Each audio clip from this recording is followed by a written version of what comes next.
Birthdays were invented by Charles Entertainment Cheese to sell people on his stupid fucking pizza place.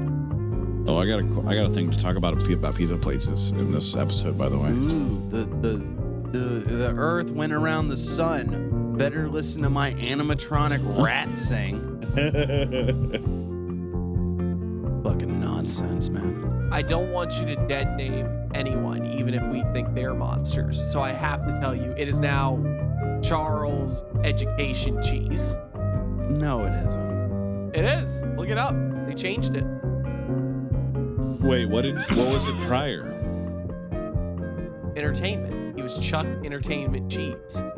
Oh, now he's Chuck Education Cheese? What is educational about going and playing fucking whack-a-mole and then puking on your shoes?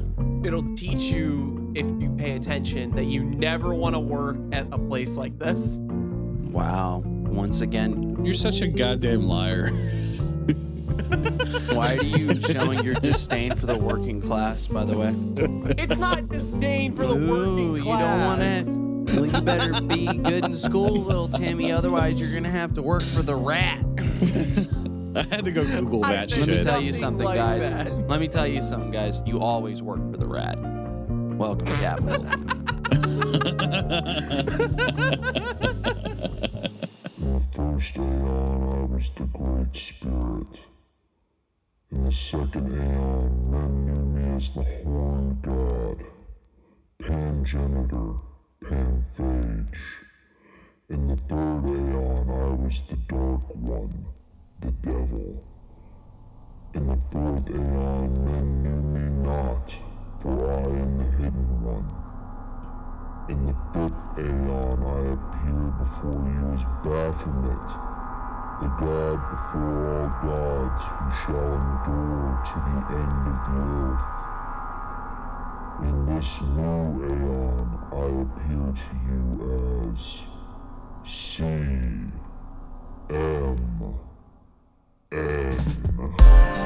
Imagine that there is a brilliant white light just above.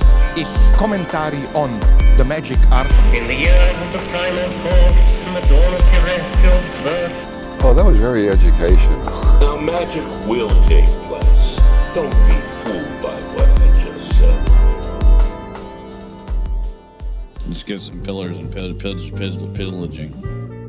Like, literally just beat the shit. No, I mean, like, if you want to... No, like, we're done with I this. just We're don't gonna start the understand, fucking like, episode because you guys can't be trusted to stop talking. Okay, you're Fuck. right. Welcome, everyone. I am Serious Misconduct Kennedy, and this is Chaos Magic News, the only podcast that appears when you say its name 3 times. Joining me this week is my rumbling co-host, Russell Storebrand. How you doing, Russell? I am feeling quite generic tonight. Generic but controversial. I'm always controversial. How are you doing? Yeah, oh, I'm fine. But also joining us this week is... Drum roll. Oh, shit. Damn it, I don't have my air horn this week. Oh, no. We have Garrycreates with us. Hey, everybody. Hey. All right, for those who don't know. Garrycreates is a musician and a content creator that he's just a homie. He likes us, so he's here. He is a dear friend of ours. He is possibly one of the hardest working and most creative people I've known in my life. He is better at magic than most people, and he's not even a magic person. Oh, well, that's sweet. I really appreciate that. I was either going to just be genuine about, like, yeah, you're a dear friend and I love you to death, or I was going to hype you up and be like, this is the high magus of our Aeon. And I didn't know which way to go. We found them in a temple in Tibet. They said he hasn't spoken in 37 years, and he has broken his vow of silence just to come on this podcast. Yeah. He called out to us in a dream. Well, I've been a long time listener, first time fan, and or first time caller, and I just been like you said, we've been friends for such a long time, and I'm really glad that your podcast has been rocking and rolling. You got a great community behind you, and magic is a very interesting subject for me. I'm on the fringe of the fringe, I guess is the best way to say that. I definitely see the merit and power of all of this. I practice in some regards. But as you kind of pointed, I'm not that much of I'm magically inclined maybe, but I'm not a magic centric kind of like practitioner. Yeah, you're not a spooky woo woo. Like you enjoy the aesthetics and some of the aspects of it. Like I know you got pretty big into tarot for a little while, right? Yeah. I got a little shrine, and I do some ritualistic. There's some few things that I do where I do some closed off script kind of stuff where I'll write down affirmations or things and make sigils for them and put power into that. Oh, okay.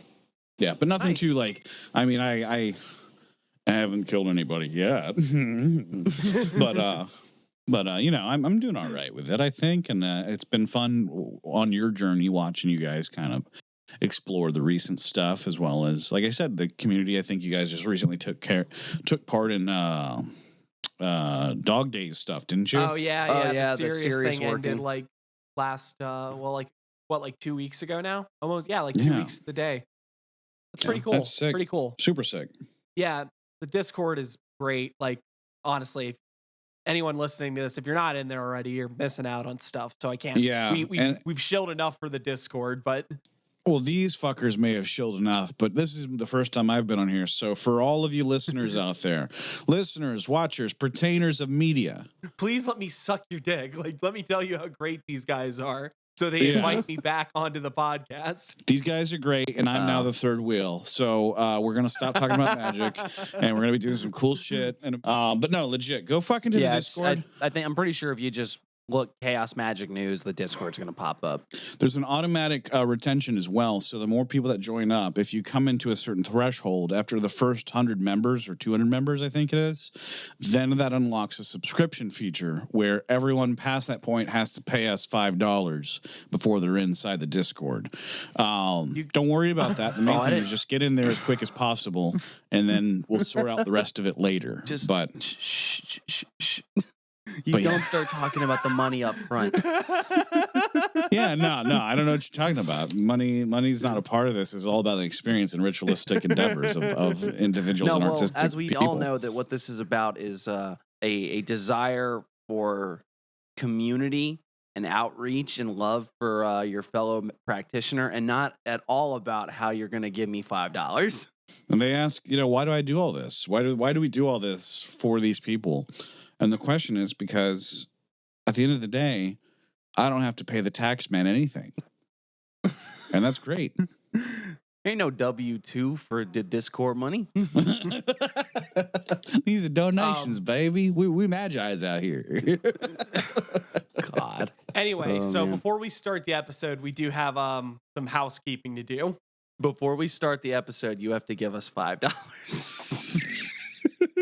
Oh no! Sorry, No, that's gonna be the joke this week. It's gonna be please don't be the joke. Oh wait, we do have to address Yeah.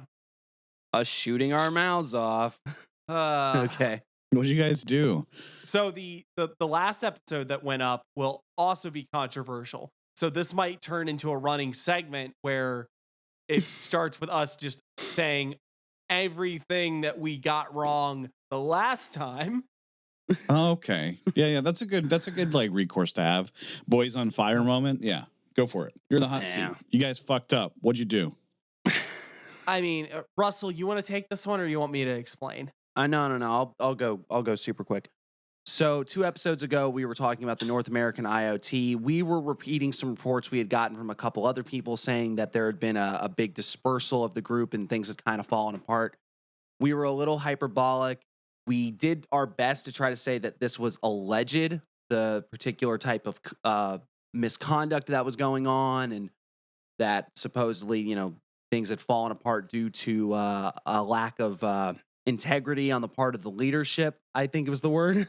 Integrity. But there's a couple things that maybe we didn't clarify as well as we could have.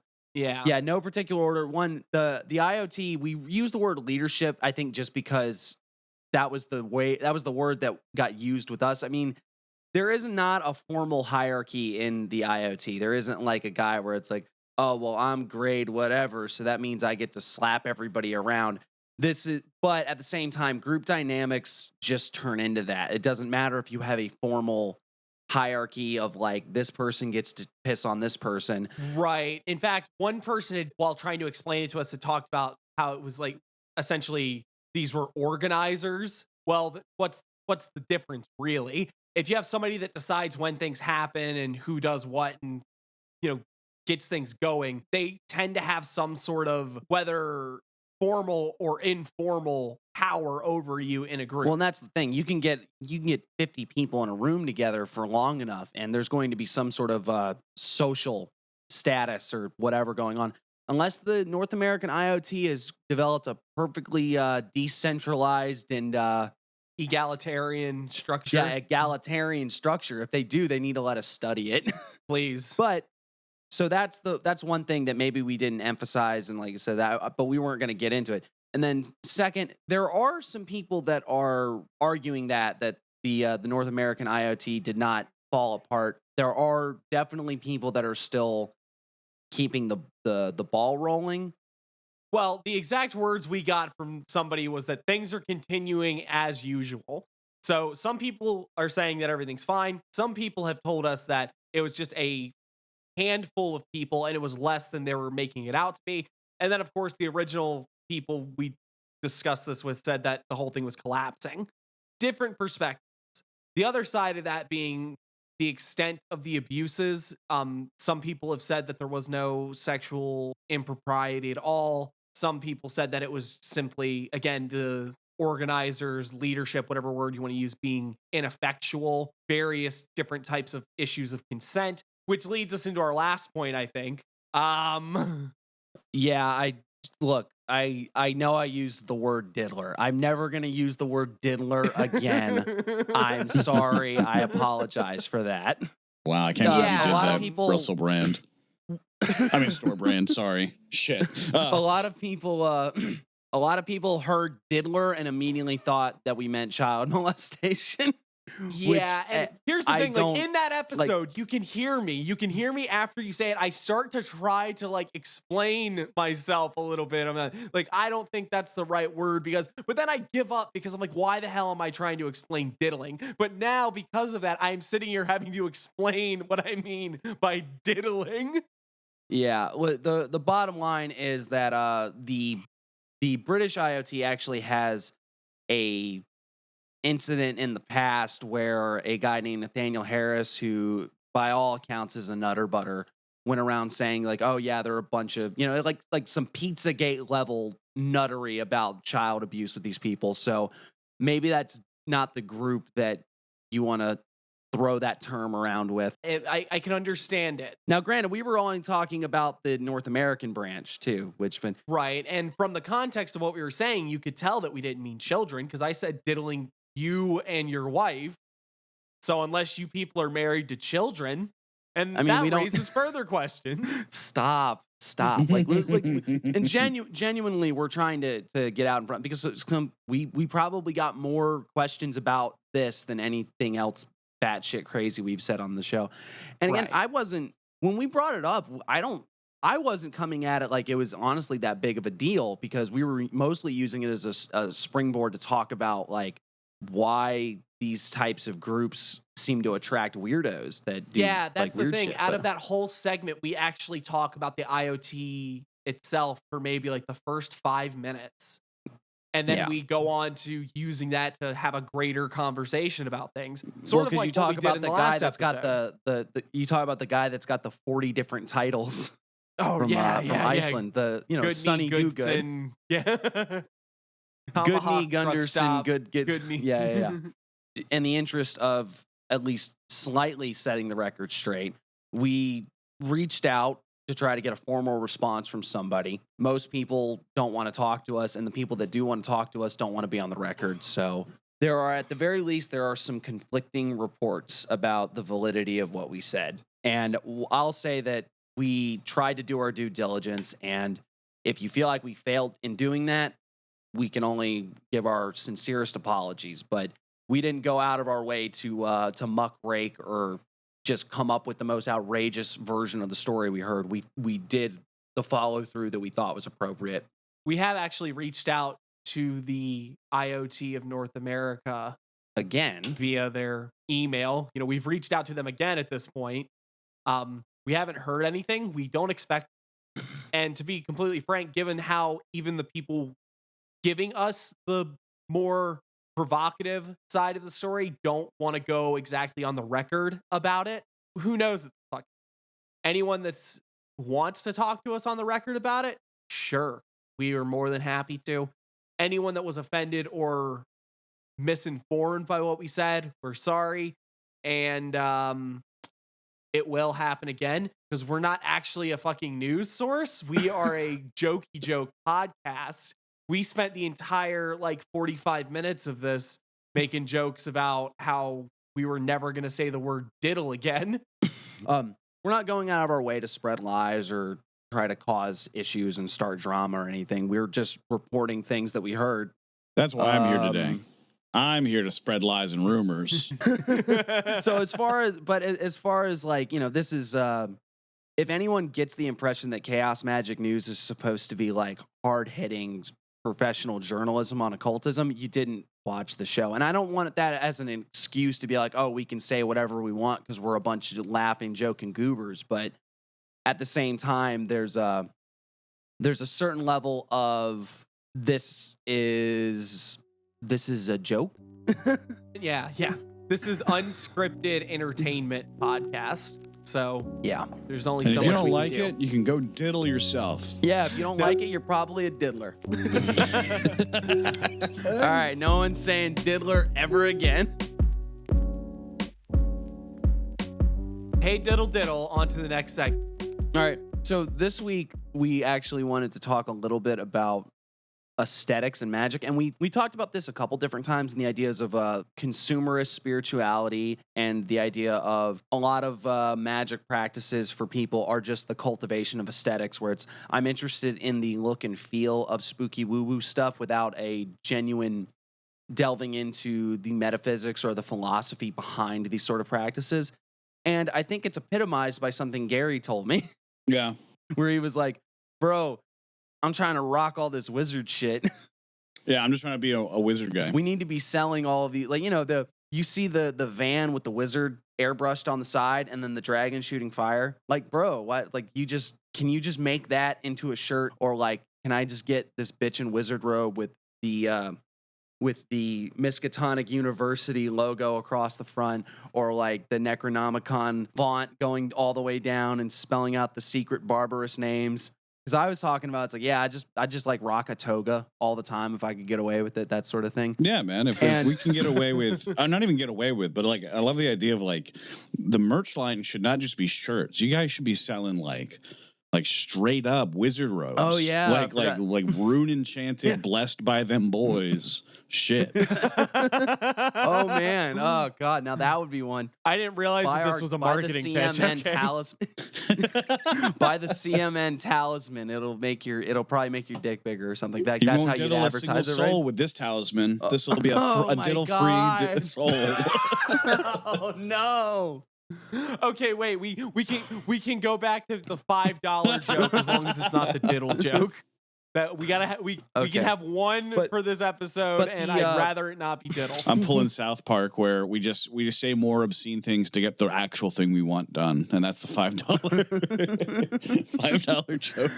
But the point being that on one level, this can be seen as very base of it's just copying a look and a feel to create a very shallow surface level appeal to non-conventional spirituality. Question. Right? Yeah. Did you say this is based? Because it does sound very based. Look, wearing a wizard robe is pretty based, or it can be very cringe. It depends on the content, the context, or really the person, right? We wouldn't say everybody would be cool in a being a cool wizard. Well, If anyone here did it, it would be based. If someone Right. I don't like does it, it's cringe. Yeah. That's the that's the line. And if they give me $5, Yeah. then they're based as well. I mean, Yeah. just putting that out there. You can So, get if you pay the $5 based tax, you can be this based. is the based proponent of Magick. No, it's the based tier, guys, is what it Oh, would be. yep. Shit, you're right. Based here. Yeah. The first introduction to Magick is give me $1. Got it. Garry, you don't know this, but Aleister Crowley's Book of Lies, right? I'm familiar with his work to some extent. I don't know about his Book of Lies, though. Well, in Book of Lies, the ultimate secret of Magick is there's a sucker born every minute. Oh, this sounds like the Ferengi book of rules of acquisition. So I'm pretty sure that's like No, rule it's- number 3.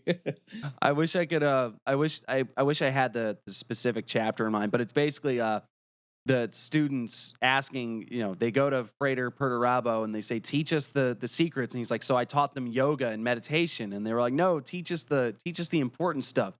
Teach us how to make a girl love you, and teach us how to turn invisible, and teach us how to make gold." And then they say, "Oh, you really want to know? What will you pay me for it?" And he says, "Oh, sir, it's nothing, but here's a check for 500 pounds." And he's like, "And then I wrote, there's a sucker born every minute." Oh my god. So yeah. So I mean, that goes back to like Crowley was saying the same. Crowley was making the same jokes that we are now, where it's like, yeah, the first secret of magic, give me some money, and then I'll tell you all the secrets you want. Yeah. I'll tell you whatever you want to know. So to point towards aesthetic though, like what is the importance of it to you guys, and also like, yeah, what does that really mean for the Magick community? Yeah, and that's what I actually wanted to touch on, is that we can look at it on a certain level of like, oh, this is very trite, or this is very shallow surface level, but the ability to properly cultivate a certain kind of aesthetic can go into a lot of the more visceral aspects of spiritual practice. Because people always talk about like, oh, you don't need tools, and you don't need a lot of ornate stuff to do proper magic and ritual and stuff like that. But at the same time, if you actually invest some time and effort into your rituals, where it's like, all right, I got the big statue, I got this ready, I've like the whole area's got the bells and the smells, where you've got incense burning, and you've done this, and you've cultivated a particular air about everything.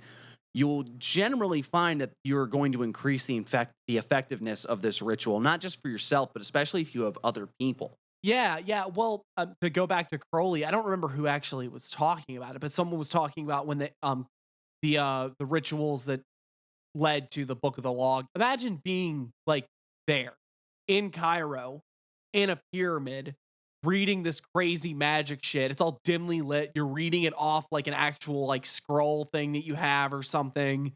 You got all the magic gear on. Like, you don't think that it'd be super easy to get some crazy shit out of that? Like, you don't think that the results would just come flying? Yeah. Yeah. That's a good point.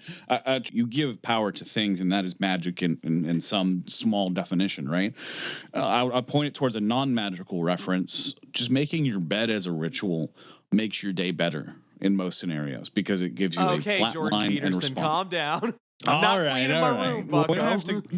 I almost got you there, damn it. We almost got some clean teeth and some fucking shirts pressed out of you fuckers today. No, I do agree. That was the joke that I used to make. Is like, man, it's crazy that like people hate Jordan Peterson so much that they'll argue about like, you should clean your room. Right. And it makes sense as to why they're arguing that, of course. But I mean, because I just they hate their father, and it reminds them of their dad telling them to clean the room.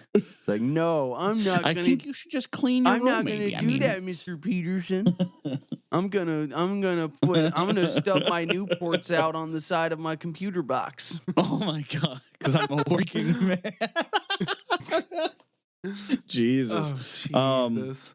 But yeah, no, I mean, to point what you're saying, like if you get fancy stuff, you feel good about it, right? Like the more good that you feel about something, the better result tends to be. I think it in all I think it aspects of goes to life. the magic as theater kind of aspect of it, right? Right. It's performative. It's rituals exactly. are And you can lose yourself in the actual ritual. Of course, you don't need fancy things to do that. If you really got it, you can have a very powerful and moving ritual of almost any kind with like a butter knife and like a candle or whatever. Yeah. But even if it's like a room in your house, if it's filled with very significant and interesting and proper to the aesthetic kind of items, if it makes you feel like you're a big spooky so-and-so when you go into your fucking little house temple and cut the light out and light a couple candles so it's all lit properly, and you're like, yeah, no, I feel like I'm fucking Paracelsus up in here, bitch. Like, it works.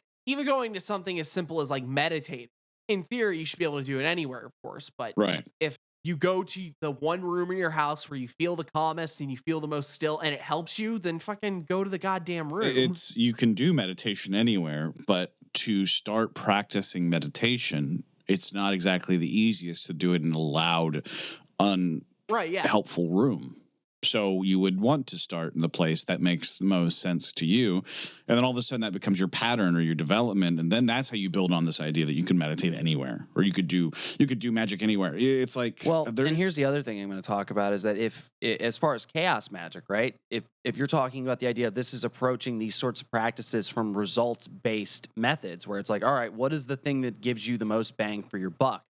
Do you want to do a magic ritual in the middle of do you want to do a magic ritual during the middle of rush hour on the side of the road where people are going, hey, Malkovich, and throwing cans at you?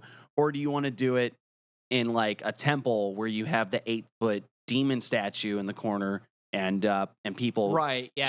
Hitting cowbells around you? Like what? Like maybe in the Timothy Leary set and setting type of way that there are more effective and less effective venues for doing things. 100%. Yeah. Just because you can drive a car with your feet doesn't mean that you should. So you cut our handless audience at the knees on that one. Damn. Sorry about that, people that don't have legs or arms. Did you say cut off at the knees? What the?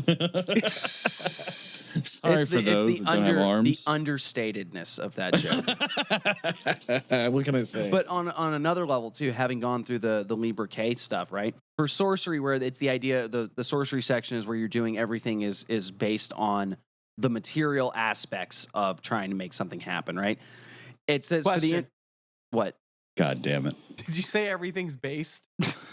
Sorry. You're gonna have to pay the base tax again. It's like the swear jar, but stupider. Exactly. Where everything's based off of everything's based off of using the material aspects to do magic. The invocation, the guidelines and the suggestions are like, well, for example, go to somewhere where you're not going to immediately be recognized. Like you go to a different town or you go across. You go to an area of the city you're in where your people aren't used to seeing you or something like that, and you take on a disguise of some sort. And like I'm imagining when somebody says that, I'm imagining like, all right, I've got like my Groucho mustache and some googly eyes on, but like basically you just dress in a way that doesn't look like how you normally would or something like that. I guess maybe you put on like a big rockabilly pompadour or some shit. I don't know. Cultivate an air about you that is not the norm for you, and then take on the guise of a different person and see how that sort of faking who you are affects the way you behave. And then the other example is make a room in your house, take on the guise of like a temple for a god, and then try to doll yourself up as like the priest or the god form of this entity, and then see how by changing the material things that are around you will affect your personality. And having gone through it not that long ago, I can tell you, it's like it is not that much of a stretch to think like one of the easiest things I had is like I have this big fuck off gold chain. Yeah, 36 inches, swanging and danging. I've seen it. Well, yeah, and the fact is like you put that on, and like it's a very small little, in the grand scheme of things, it's a pretty small thing, but there's a noticeable demeanor that rocking a huge piece of jewelry can do. It's peacocking, but it'll bring out a small thing. Makes you extra based. Yeah, absolutely. Yeah, and when you add that to like 4 or 5 other things, then it's like you'll notice how the and you can call it, psychology or however you want to I explain swear it. I thought you were going to say swag. But there. Sorry. You can call it swag. call it swag. I don't know how you're gonna explain it, but No, that's terrible. But you can call it. You can explain it however you want. But it's a very simple thing of like the way you express and present yourself sends a signal to people around you, but it also the signal goes inward too. Right. No, absolutely. So to root this back, right? We've discussed the Magick aesthetic as sort of like a popular or a pop culture commodity type idea. Then we talked about using aesthetics in actual magic itself. So circling back, is the contemporary like magic-y, spooky woo-woo person, is that like an aesthetic that actually has any power, you think? I would think so. And from an outside perspective, absolutely. I think G hit the nail on the head in the idea that it's like, well, you bring, just by themselves, these don't have anything. You bring the power into it. You give this whatever efficacy that it has. It's what you're bringing into it, and that's probably a lot of where you fall on the cultural line. Because for me, there's a lot of things that are spooky woo woo aesthetic that are just cornball. When I see people with like, LaVeyan Satanism type shit or like base level Wicca stuff, it doesn't really do a whole lot for me. Question. Yeah. Did you say base God Wicca? damn it, dude. Oh my. I had a feeling, a little inkling in my body. I was like, are we back? Are we doing this again? Okay. We backed. We back, huh? We back, boys. We are so fucking back. No, but that you're getting at to what I meant when I'm talking about like the modern aesthetic. Like if somebody's got like if somebody has a black cube dangling from their neck and I'm catching it, I'm probably spying like, are you one what, of the, like, are they Borg? Is that what you're asking? What's a black cube signify? No, you're right. It's Borg. Okay, cool. No, well, what I meant when I was talking about the modern woo-woo kind of aesthetic, that's sort of what I meant. Like, the TikTok witch kind of look, the straight up like wizard, like if you're wearing that Sorcerer Apprentice Mickey hat, that is the proper wizard aesthetic. And like you're gonna put that hat on and you're gonna feel powerful. Like, I don't care what anybody, if you don't feel powerful after that, it's because you're lying to yourself. Okay. Yeah. All right. True. Well, fine. Wrapping this one up then. What's the coolest magical aesthetic like piece, and what's the cringiest? It's got to be prayer beads, but like big ones. Those are the best. Those are sick as fuck. Yeah. If Prayer you have beads like are sick. if you have a mala where each individual bead is like the size of a billiard ball, like Yeah, you walk around and everyone goes, "Oh my god, you put those up your ass?" And I go, "No, I don't. I'm magical." No, Jesus. They're gonna go, holy shit, that's a Kuma Street Fighter. And then I just go hit that kid. He's gonna pull the raging demon on me. All right. What about you, store brand?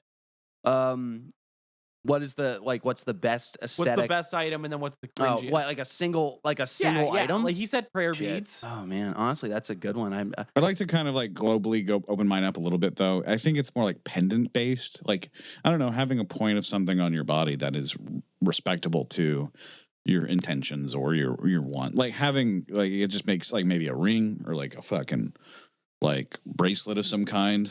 That has power. That has meaning to me. I mean, I got that. I think the prayer bead specifically was still better, but that's not bad either. Well, I mean, I think it's for me prayer beads. I'm gonna go with that. I'm gonna double down on what I was saying. It's like that. If you have a big goofy wizard hat, true though. Like like it's goofier. Like the goofier the better, right? Like in a good way. Like if it's actually like this big massive thing, it's not just look at me. It's a power thing. It's like any kind of headdress, actually, in a weird way. And I think maybe it's because just like that's the least likely. Like, if you've got like a turban that has fucking antlers coming off of it, you're not most of us are not walking around in public wearing that, nor are we going to see somebody. You'll see somebody wearing prayer beads around. You'll see somebody even wearing like a talisman or something. But like if you got a headband that's got like 6 hawk feathers coming off of it, and then it's got like this one of the secret names of God inscribed across, and then like some glitter.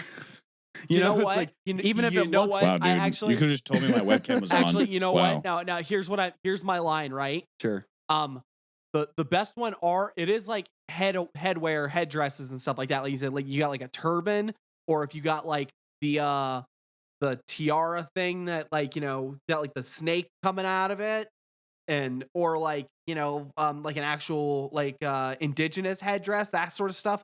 All those incredibly aesthetic, incredibly cool. The cringiest is like actual Magic hats. Well, like a fedora.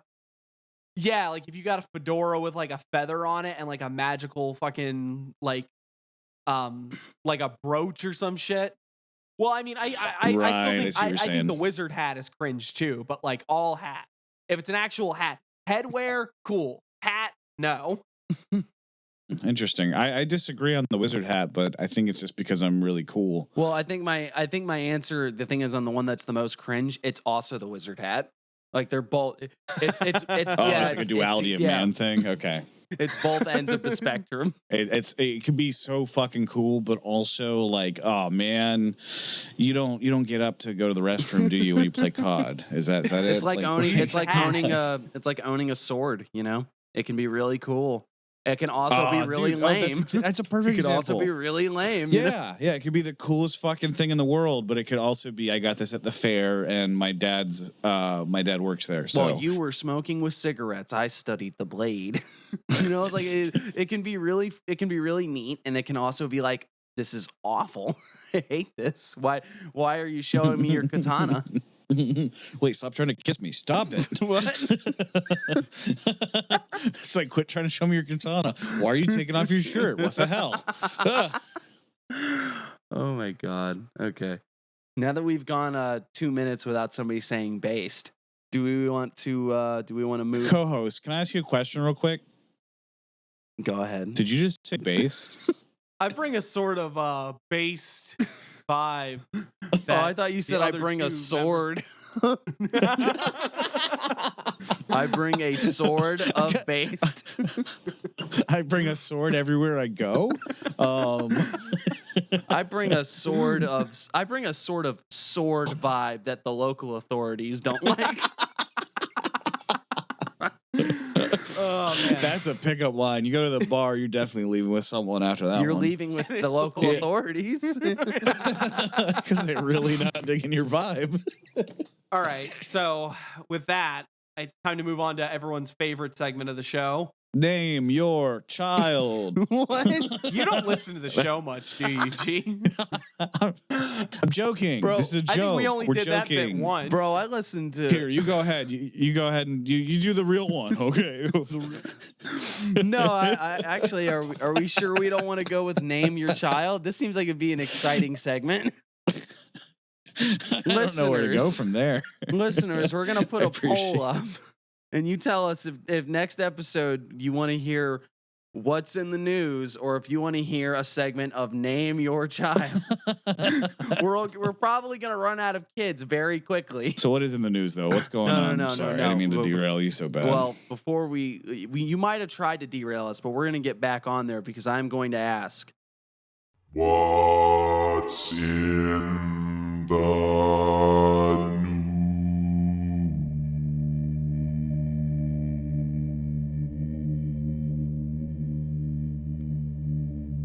He just does this. Shut up! I'm not done.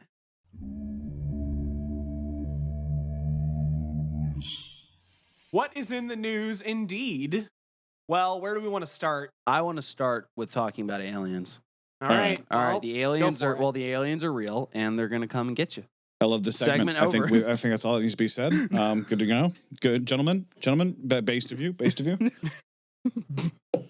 No, so I'm sure by the time this episode comes out, everybody is already going to be tired of this alien stuff. But for those that I'm don't, already tired of it now. I saw it was a cake. it was a cake. What? It was a cake. You didn't see the cake one? Yeah, you see that where they're cutting little slices out of them. It's chocolate and white vanilla cake. Oh, that looks like that is probably the worst icing job I've ever seen. If that's supposed to be a cake. Ugh.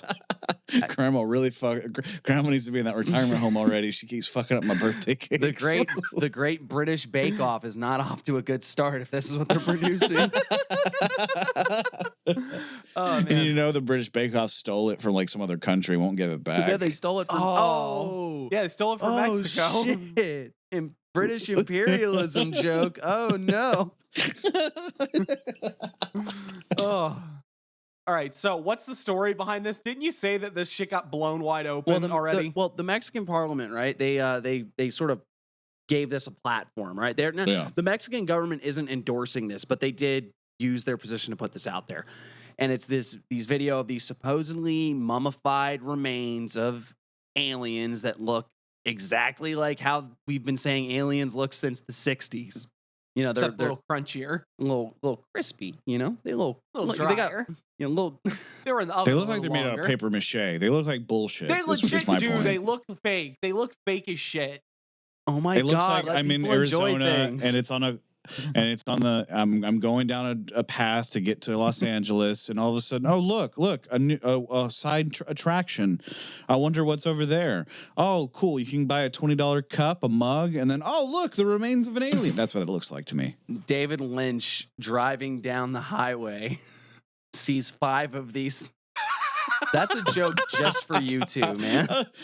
Oh my god! Sees 5 of these hanging at a truck stop and buys all of them. Oh god! But no, there's video out now. Supposedly, there's been some very strange testing saying like, "Yep, this is 70% of it isn't human DNA or doesn't correspond to any DNA we've seen," which is probably because what you're testing is Elmer's glue. What you're testing is drywall and asbestos. Yeah, when you look, I'm just saying that if you do a DNA test on spackle, you're probably not going to find anything that looks human.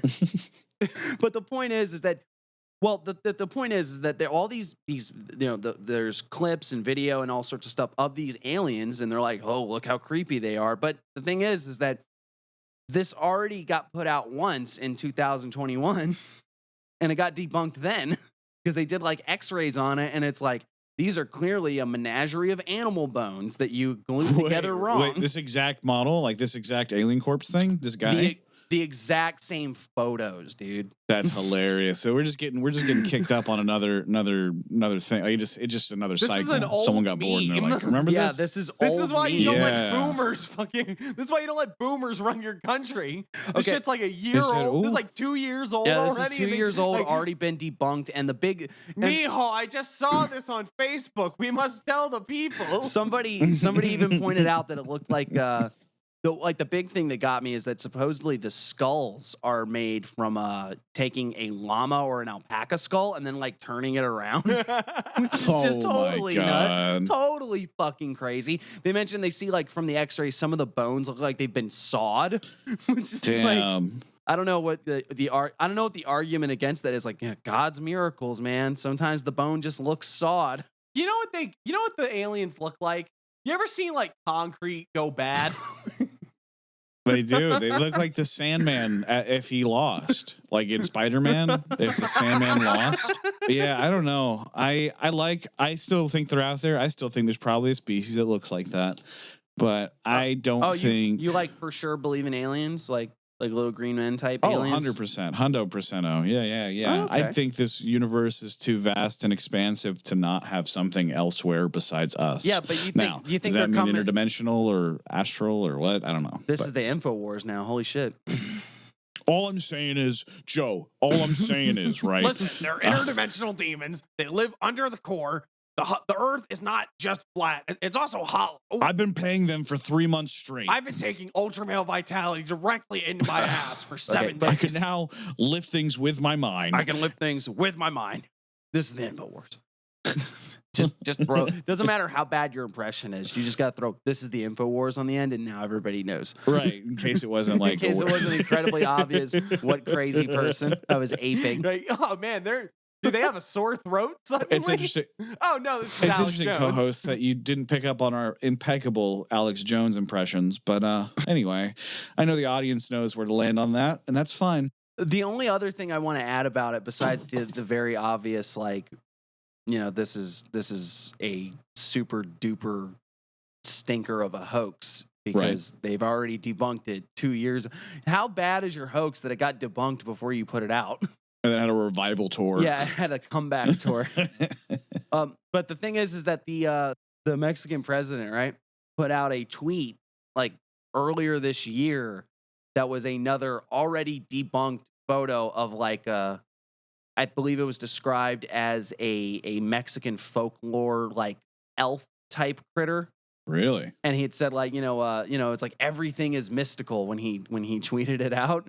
So like maybe this particular administration, or maybe in this particular time, the Mexican government is very prone to the fringe. Or I mean, I feel like the middle ground there could be What will distract from the cartels?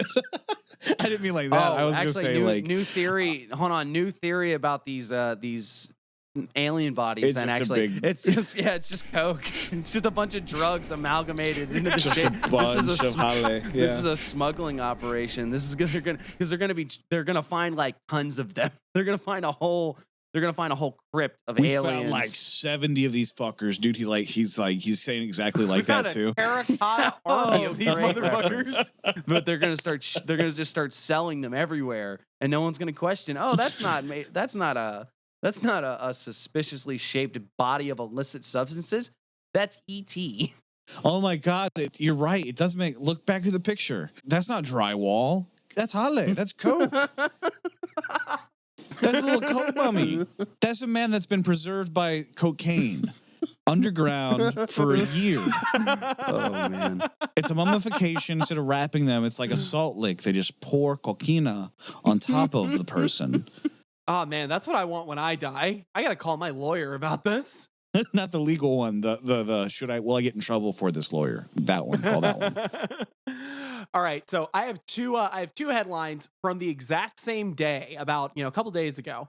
But I have two separate headlines from the same day that give you very, very different looks at the American legal system right now. Federal appeals court strikes down law prohibiting users of illegal drugs from possessing firearms. Okay. Pretty standard. A federal appeals court in August struck down a decades-old law barring users of illegal drugs from possessing firearms. Struck it down, so now it's legal to be like high and have a cool gun. Yeah. Yeah. Okay. Why? Like, what's the public agenda there? I don't get because that. the right to bear arms will not be impeded. Oh. Just because you committed one crime doesn't mean that it's now all of a sudden a crime to have a gun. Oh. Okay. Right. So from that same day, we have Hunter Biden indicted on federal gun charges for allegedly lying about drug addiction. Man. Yeah, for real. The Republicans are coming for your guns. The Republicans are You can't coming for believe your it. guns. You know what? You became the very thing you sought out to destroy. It wasn't like this back in the Reagan administration. I'll tell you that. But Well, actually, back it was because they tried to get. They were no.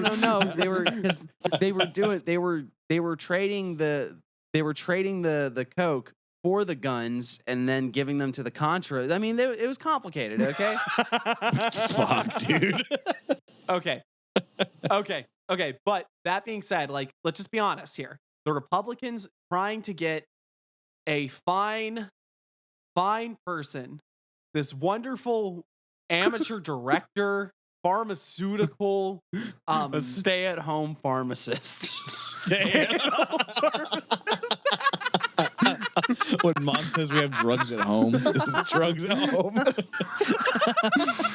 The stay-at-home pharmacist, amateur photographer, Hunter Biden. Oh yeah, Ukraine enthusiast, China Hunter enthusiast. Biden. Firearm advocate, right? I mean, that's Firearm advocate. Yeah. He is obviously a pillar of the community. Tell him that just because he smokes a little bit of crack on a laptop camera, Just because this NRA's that he poster suddenly boy. can't hold Yeah. a gun. You mean to tell me that just because the president's son hit some crack rock, that he isn't allowed to have his AR-15?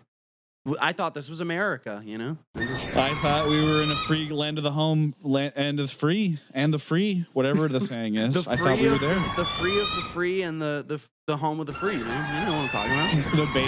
The free based baseman. Oh, I wait, thought wait, that's wait. what this was all about. Wait. Did you say based? Question. Fuck. Finally, I got, Say based mint. finally I got to say it. Oh my god. Yeah, no, but honestly, this shit is so fucking funny. I can't actually. The thing is, if I really went through the article, I guarantee you there'd be people discussing somewhere in here about the ramifications of that ruling and the Hunter Biden case. But I don't care about that. I just want to look at I just want to look at the headlines and laugh. There's like a small, like not even a small percentage. There is a potential agenda in play here. Oh, there's not even a potential. It's like, it's just very much like, the conservatives want to needle Hunter Biden as much as they possibly can. And they really, really want it to somehow turn into getting one over on old Sleepy Joe. I mean, because there's impeachment proceedings going on right now, or at least attempting to get off the ground to distract from the fact that they can't pass a fucking spending bill. So they're like, let's just impeach Biden, and that's sort of, you fuck with us, we fuck with you harder type deal. Right. Like fucking gang war shit, like red and blue, like we're out here blood and cripping it. You put one of ours in an indictment. It's so silly, we put man. one of yours in an impeachment. Yeah. Well, it's spectacle to distract from the fact that, once again, they can't pass a fucking spending bill. But, None of this is based, and I don't appreciate any of it. Agreed. Well, have you fellas heard about the UAW strike? Yep.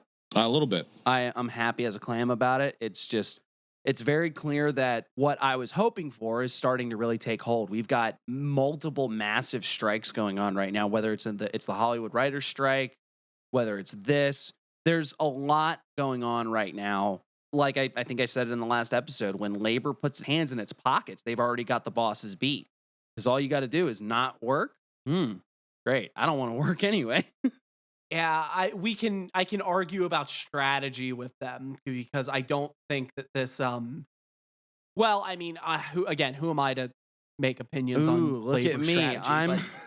I'm strike manager Kennedy. Everyone listen to me. I think that this method, shut up, man. Let them do their thing.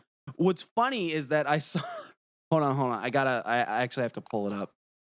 In a strongly worded statement, the president of the U.S. Chamber of Commerce, Suzanne P. Clark, squarely blamed President Biden for the historic strike by members of the United Auto Workers Union.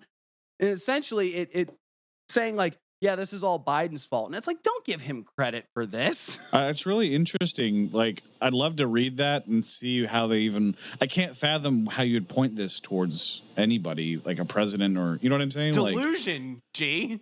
Well, what's funnier is that they're framing it as a bad thing too, because they're just. Can you believe these people? Can you believe these people have the nerve to strike? Can you believe people want equal rights, which is what it always good is. amount of money? Why can't we just let these people? Yeah.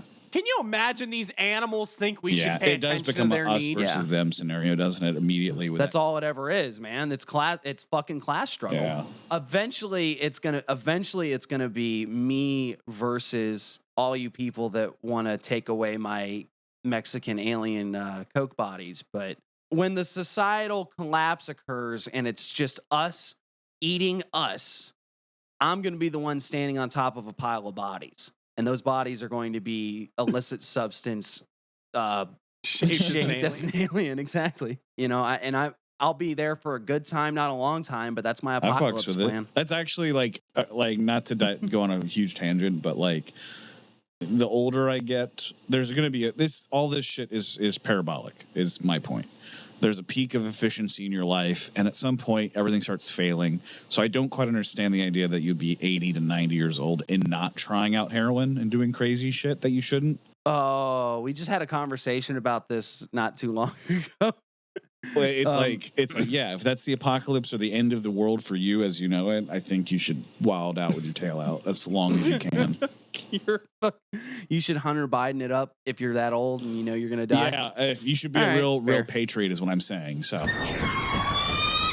but the point is that I think that in a show of class solidarity, it is not necessarily my place to criticize how and why these workers are striking, because I have more in common with these people and I'm on their side a lot more than I am on the other guy's side. So, 100%. Yeah. It's counterpoint. Yeah. Sorry. I should criticize those I care about to make their effort better, because I'm not going to help the fucking capitalist by telling them that they would be better crushed this way. Okay. Counter to your counterpoint, I think it has to rely on the scope of which the people that are protesting are involved with said industry and or alliance. because you can only do so much to help a group in your own knowledge well and base, right? Whoa. I'm not going to show up to the Question. Yeah. Oh, fucking Did you Christ. say base? God damn it. I didn't even mean to next that time. segment. Do we have All right. do we have any other? Well, I mean, we've got a couple other headlines to blow through. Oh no, yeah, we got plenty more. Like, are you guys a fan? Actually, you know what? Let's before we go to the next headline, I just got a question for everybody. It's kind of one of those icebreaker questions. You know, get to know each other a little bit better. What is your favorite Michael Keaton movie? Duplicity, 100%. Or multiplicity, sorry. Duplicity is something else. Multiplicity. I'm a real basic bitch, so I'll say the Tim Burton Batman. With the bat nipples and the bat card? Fuck yeah. No, that's Val Kilmer, isn't it? That's George Clooney. That's George Yeah, that's Clooney. Michael Schumacher Keaton, one. isn't it? Shit, you're Michael right. Keaton is the. So, but yeah, multiplicity. So he gets this machine, right? Gee, this has Where he nothing. makes I don't duplicates really of care himself. about your. Yeah, he's just trying to get I'm you to. doing He's this for trying a to get you to bit. say Beetlejuice. Oh. Because if you say Beetlejuice, yeah. then we can talk about the headline where. Hold on, you said it twice. Just remember that. Just putting that out there. Well, if you say Beetlejuice again, you get groped by Lauren Boebert. Oh, I get it. God. I feel bad. We shouldn't be judging people like this, but like, just let's be honest. Lauren Boebert looks like all the wrong things happened to Tina Fey. Yeah, well, Like, tell me I'm wrong. It's really the energy and presentation of this story, though. So what exactly happened? Like, what went down? Because I saw the pictures, but like, what all happened? Well, Liz Lemon went to go see Beetlejuice. this is the worst episode of 30 Rock I've ever seen. Yeah, Tracy Morgan's on this episode. This is bullshit. Where's Tracy? Oh my god.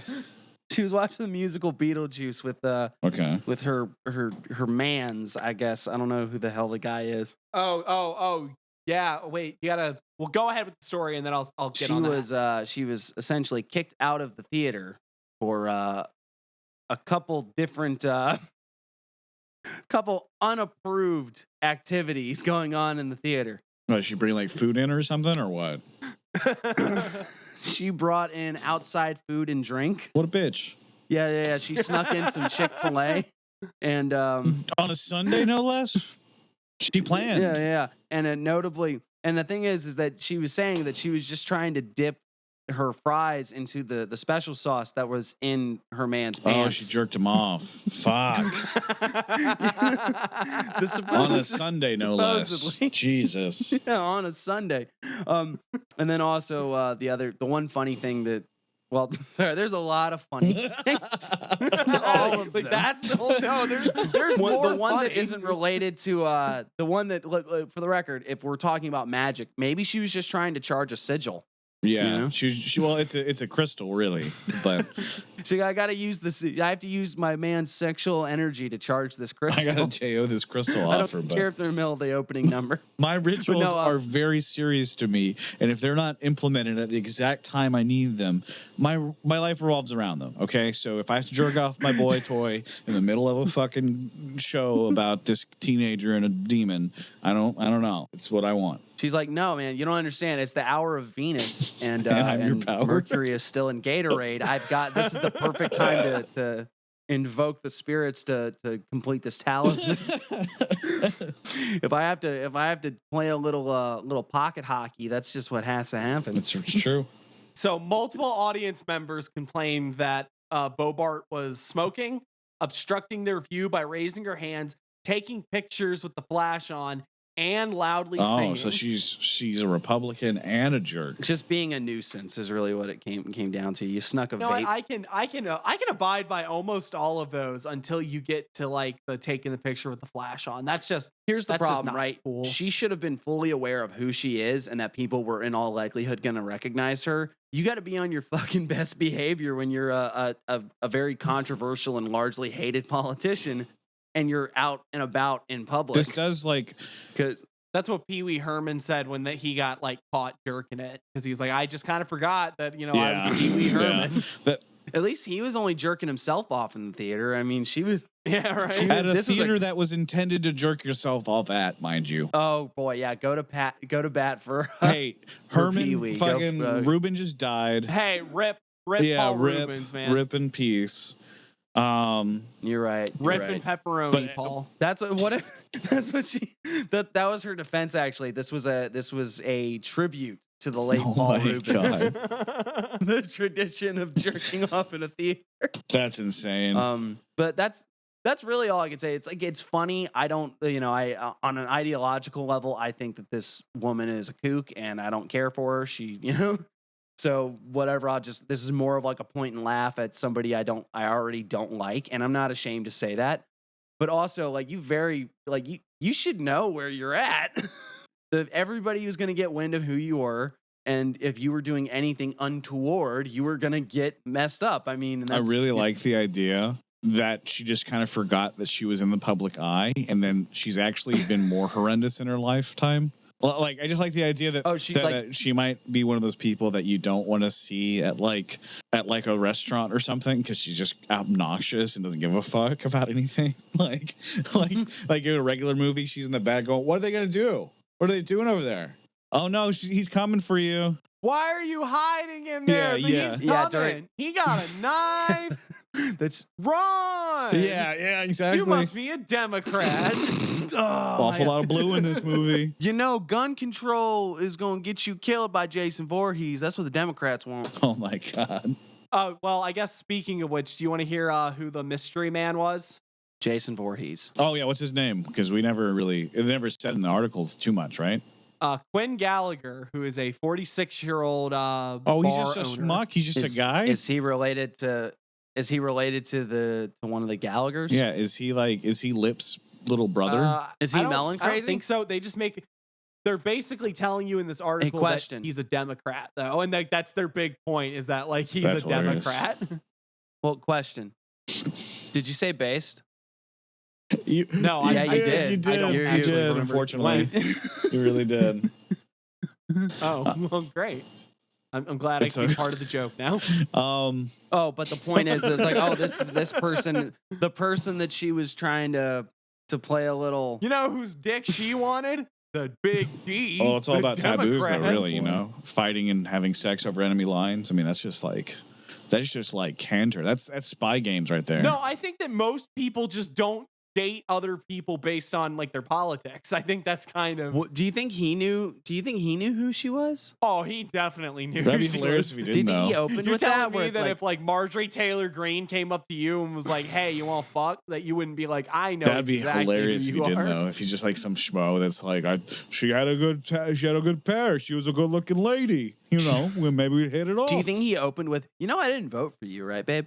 That's what she loves about him. That's what she gets off on. She's like, "Oh, thank you. I can change him. Maybe I can change." Yeah, that's what it is. It's a challenge. maybe she can't date. Maybe she can't date Republicans because they're all simping too hard. No, it's because for they're her. all 85 years old and racist.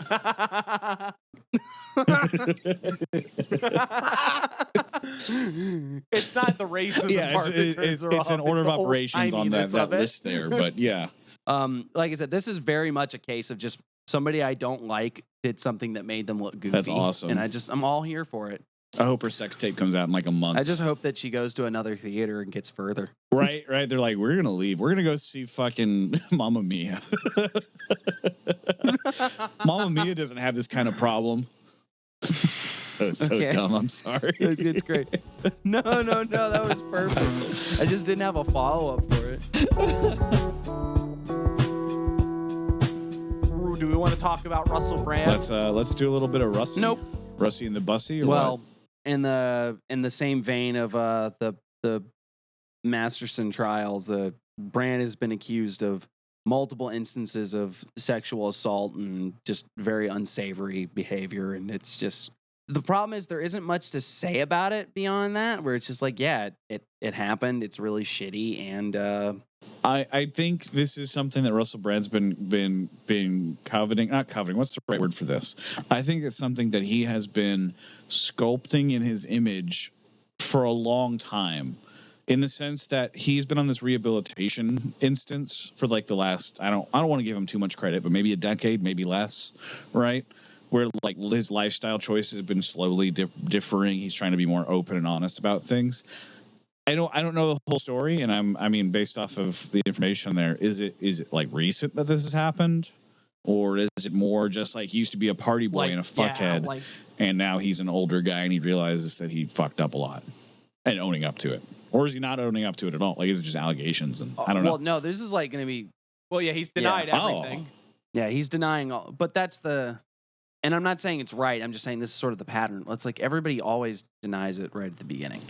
And Yeah. then Well, I over would say time, as a public figure, you have probably the most benefit of the doubt to deny everything. At all yeah, times. and people that really like him. And I think a lot of this goes into this area of Russell Brand has become like a Joe Rogan-esque sort of thing where it's like someone who is very counterculture on one hand, yet also seems to be becoming a darling of the more right-leaning factions. Right. We can be cool and hip and also believe in the red state. That's a much nicer way of putting it than I had. It's what I think it is that I am a grifter, and I found out that the people that want to listen to me are the same people that will buy Ultra Male Vitality. I am a major shill, and it works in my. I'm not giving these people any credit. I don't think Russell Brand has any. If Russell Brand's like stand up in his early life or his early career or any indication, you shouldn't trust Russell Brand for shit. So why are you surprised? Well, that's kind of like what I meant by the wild party boy aesthetic that he used to have. Now he's been this whole perceived it's like, yeah, what do you expect of this guy? He used to whore around and like do drugs and fuck off, and you know what I mean, like. And now he's turned a page. What does that actually mean to anybody? Turning a page or I guess I'm saying I'm agreeing. I'm not surprised. Oh right, yeah, no, yeah, you're saying that it's like gotcha. Yeah. Like, did we really think he was going on the straight and narrow now, just because he's got like a Rumble talk show now? Yeah. As far as the actual allegations, they're just allegations, so I'm not really going to say anything there. But, the thing that gets me is I saw somebody like right when I like someone in the Discord mentioned it, and then I saw a post from somebody that said something to the effect of Julian Assange and then Donald Trump and now Russell Brand. See what they do to their enemies. And I was like, what? Oh yeah, the idea. Well, we talked about this. We talked about this last episode where it's if you were inclined to be conspiratorial in the idea that like the criminal justice system is rigged specifically to take out people that you don't like. Oh, like it's like political attempts. I mean, you've got all of it's like just about credit. Anybody. Yeah, these are all manufactured false charges and allegations to silence people who dissent from the accepted norms of basically the Illuminati conspiracy. Because it's Julian. If you're putting the pins in the map and it's like Julian Assange, Trump, Russell Brand. It's like that. The fact is, it's like this is not. These are not all these. It is not one group that is targeting these guys. These are all done different. Right. These are very different crimes. Find the through thread. There's not one because there's fucking Russell Brand and Donald Trump. Yeah. So it's just like, oh no, totally. no, this person who I agree with ideologically, obviously they're having a bit of trouble today. Yeah, obviously they're innocent, and this is all part of a shadowy cabal to silence them. Andrew Tate. That's amazing. That's another, I hope so. I hope it's all actually real, and we're just really fucking wild, like as a species. I hope like low key, we're not just primal. We're like insane. I agree with that sentiment already. We're just the human race is nuts. Like on a crazy global scale, all of a sudden we just unearth, and it's like, oh no, the frogs are actually turning gay. Well, they are. Like all this shit's actually real, and the justice system is just a hit mob. Like it'd be wild. Well, I'm not saying that the criminal justice system doesn't get used to target political dissenters. I'm just saying that it is not one unified conspiracy targeting these people specifically because of ideological dissension. Right. There's no common ground there between them. I didn't believe that until they got our girl Lauren. But now I just don't know, It's like what's real and what's not, right? If she was a Democrat, they wouldn't. She care. just wanted to hit her vape, and she just needs something to do. She just wanted to show what that mouth do. Just wanted to eat hot chip, charge phone, and lies. That's so bad. I don't see the problem here, America. Wake up, you sheep.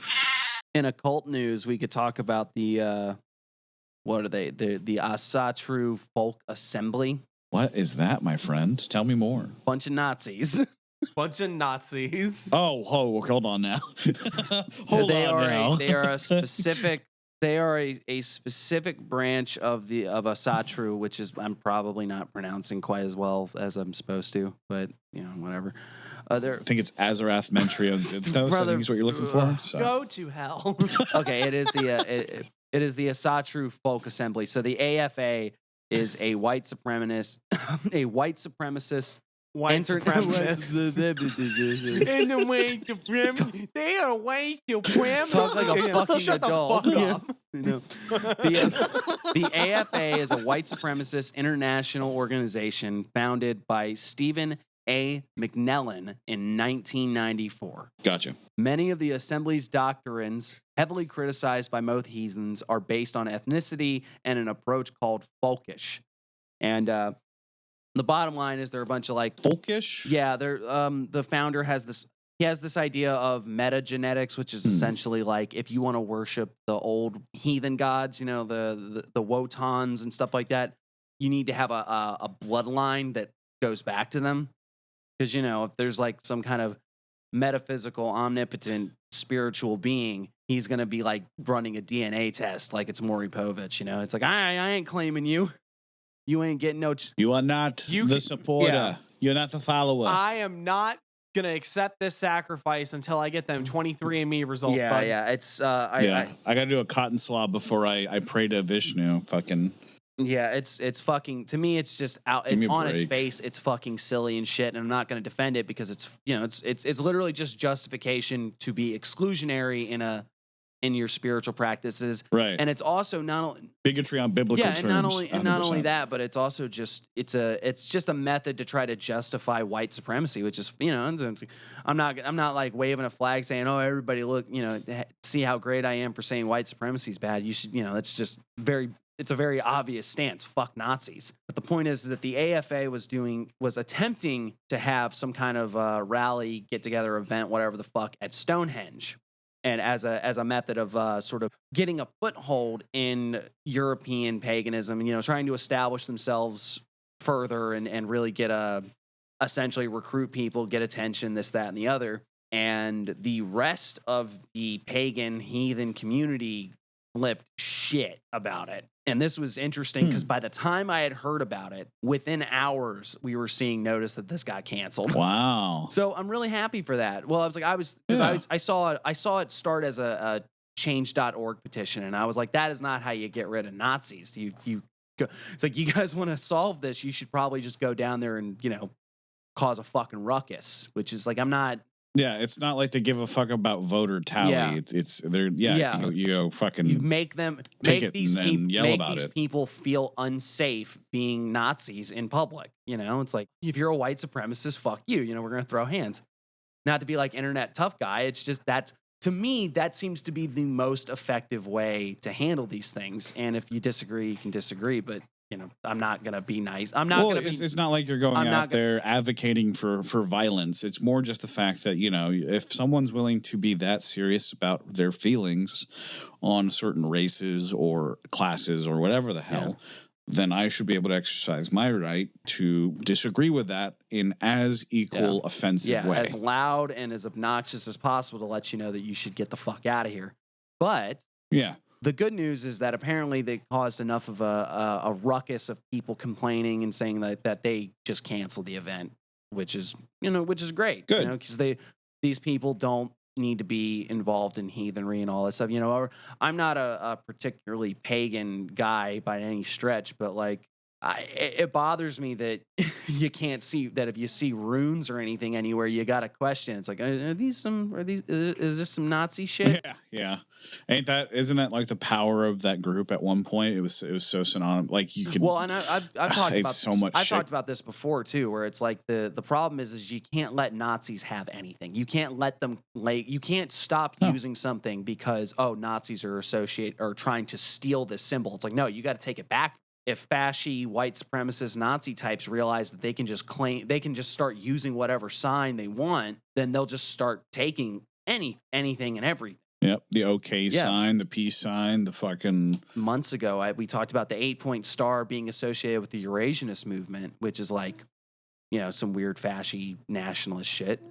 But like, coyotes aren't going to stop using that. It's so fragmented. It's so divided, isn't it? I mean, I know you could probably count in a listing of how many actual like movements there are, right? But it feels so divided, even in and of itself. All the turmoil and chaos of those groups. Oh yeah, because they don't even like each other. Yeah, it's like it's not even them against us or us against them. It's like them against them and us, and like leftist it's groups weird. are like that, and right wing groups are like they're both on the same level. Well, I'd say like fringe extremists are like that because moderates can lump together, extremists just break apart. Right. Right. That makes sense. And I'm not even saying like that's why there's like 87 internationals. And the answer isn't we just all have to be moderates because that's like gray fallacy. Like just the answer is obviously just don't have any extreme beliefs. Sometimes you need extreme fucking beliefs, but there's no room for advancement without big ideas. Sometimes. Yeah, that's a good way of putting it. But I thought it was an interesting. It's an interesting thing to bring up. Hey, shouting about this actually did something. That's cool. The public outrage was enough to quash this, and that's really good. Which is just next time. So it's just one of those things. The next time this happens, do it louder. Oh, like and yeah, rinse and repeat. Yeah. Everybody out there, And the AFA is not the only group that's like this, but they're the ones that popped up. So they got the whack-a-mole. What do you guys think about Stonehenge? I think it's fake. I think it's full of drugs, probably. It says those are just big kilo packs, right? Those are just big zips. Yeah. Like you cut into it, and it's like, oh, that's where they got it. That's where they made the aliens out of. It's just full of coked mummy compressed dolls in there. It turns out everything that we think is aliens is actually part of a drug smuggling ring. That would be so lit. Are you kidding me? If like the UFOs are experimental craft the drugs to smuggle into the drugs planet. across. It's the only non-deterred method of transport of narcotics and uppers and downers in this day and age. Spinner plate saucer spaceships. The DEA shaking their heads, staring up at the sky, seeing fucking big old flying saucer going by, going, "Damn you, cartels!" See, we joke about this, right? But watch this part of the podcast be redacted. Watch. The CIA is gonna be like, they know too much. All right, you guys want to talk about Elon Musk? No. Possibly committing treason. Oh, the Starlink thing. Oh yeah, the Starlink. Oh my god, guys, holy shit. I don't quite understand the whole story. I don't mean to run over this, but can I explain how I think of it and then what is actually happening? Like, can you tell me what's actually happening? Okay, Can you tell me what's actually happening? Okay, please, someone. So, well, how about this? No. How about we all show our ignorance, and we'll just all say, when we first heard this, what did we think it meant? Because I guarantee you, I heard Starlink, and I thought, obviously, this is connected to the drug-shaped or the alien-shaped drug packages, and I was like, this goes all the way to the top. It's all the way to the fucking T-Man, man. It's all of the. You get why Cybertruck's delayed, right? You get it now, don't you? Yep, that's why you can't get your Cybertruck. It's why you can't do it. But yeah, the Starlink apparatus. The Senate wants to know what's up. They want to know, hey man, what's going on over there, little bud? And so this is my take on it, and I have no idea if this is cool or not. I think he should not have gotten involved. I don't think that company should have gotten involved in the global responsibility of communication if they did not want it to be neutral and usable at all fronts and times, regardless of intent. On its face, I'm kind of with that. But like, what actually happened, I don't really know. So now to tell us what did I real quick? I'm going to edit this out. Did I go too crazy? Or? No. Nah. You're good. No, if you went too crazy, we would put it as the stinger. Now tell us what actually happened, because right. I have a feeling that this has nothing to do with the Anunnaki. On September 7th CNN reported on September 7th that in 2022, the businessman supposedly ordered his engineers to disable Starlink near the coast of occupied Crimea, disrupting a Ukrainian naval drone attack on the Russian Black Sea Fleet. Okay. So yeah, it was about like fucking not letting the Ukraine use the internet box, right? Well, satellites, but yeah, pretty Mom much. said it's my Yeah. turn with the satellite. Mom said it's my turn with the Starlink. Get off the internet. I'm trying to play COD, damn it. God. Supposedly he did it because he wanted to avoid nuclear retaliation from Russia.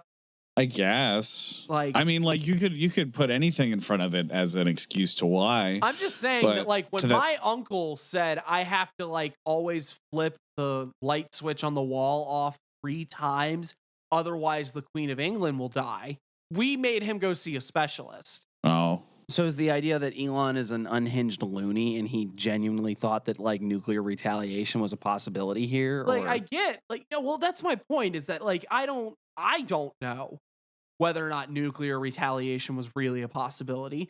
Given that the Ukrainians were doing it, they probably assumed that it wasn't, because Yeah. I want to modify my previous rant a little bit. I think in a perfect world, I would hope that the person or persons or teams that go into the building and infrastructure of global communication would be more than a single entity.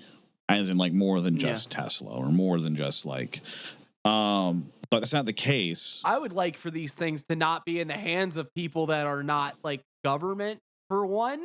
I just don't But also, I just don't want it to be in the the hands of government people to have that it anyway. So yeah, I don't want it to be in anybody's hands, I guess is what my end game is here. I want it to be autonomous. well, I don't want and- this to exist. Oh, I do. I want global communication like a motherfucker. But we that's a different episode. That's a let's talk about tech shit later. It feels like there should at least be a system of checks and balances where one guy can't say, "Hey, just cut him off completely." Just why? Because something might exactly. happen. Yes. Well, it's like because they might go nuclear, which is that's like not really your point to make there, is it? just it is a little odd to me. And then it's like, has he done this again since that first incident? So was that the only time? I'm sure he's done it many Well, times. that's the to actually, be honest yeah, with you're you. right. It's like he might be doing this a lot. This might be one of many instances, and it's like the idea that a single person can make that call.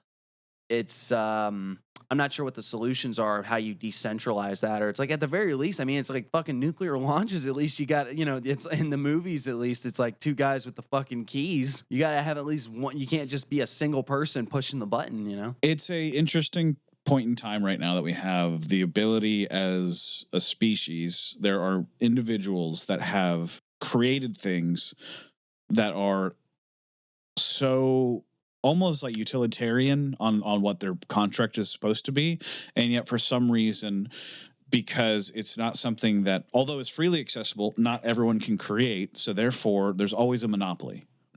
There's no mom and pops making internet accessible via satellites. You know what I'm saying? Right. For global communications like this to exist, there have to be these very large entities that can wield the type of resources necessary to manage them and produce them and blah, blah, blah. But then also that puts a lot of power in a very small area. And in this case, Elon could literally just call up and be like, "Hey, cut him off." Why? Because I think something might happen. Because it's Tuesday and I give a fuck. Yeah, exactly. Well, so the bigger question, though, right, is that what he did was illegal, right? Like that's the point. Was it legal or illegal? Is that what you're saying? I didn't quite catch what you said. I'm saying like what the point is that what he did could be considered like treason, right? That's the point that's being made by these headlines. I guess so. Yeah. Is this a case of like them trying to stretch the definition of this as like trying to turn something that isn't on its face illegal and then trying to make it into a crime? What's the deal here? Congress is apparently going to investigate this and decide whether or not this is a crime or not. Yeah.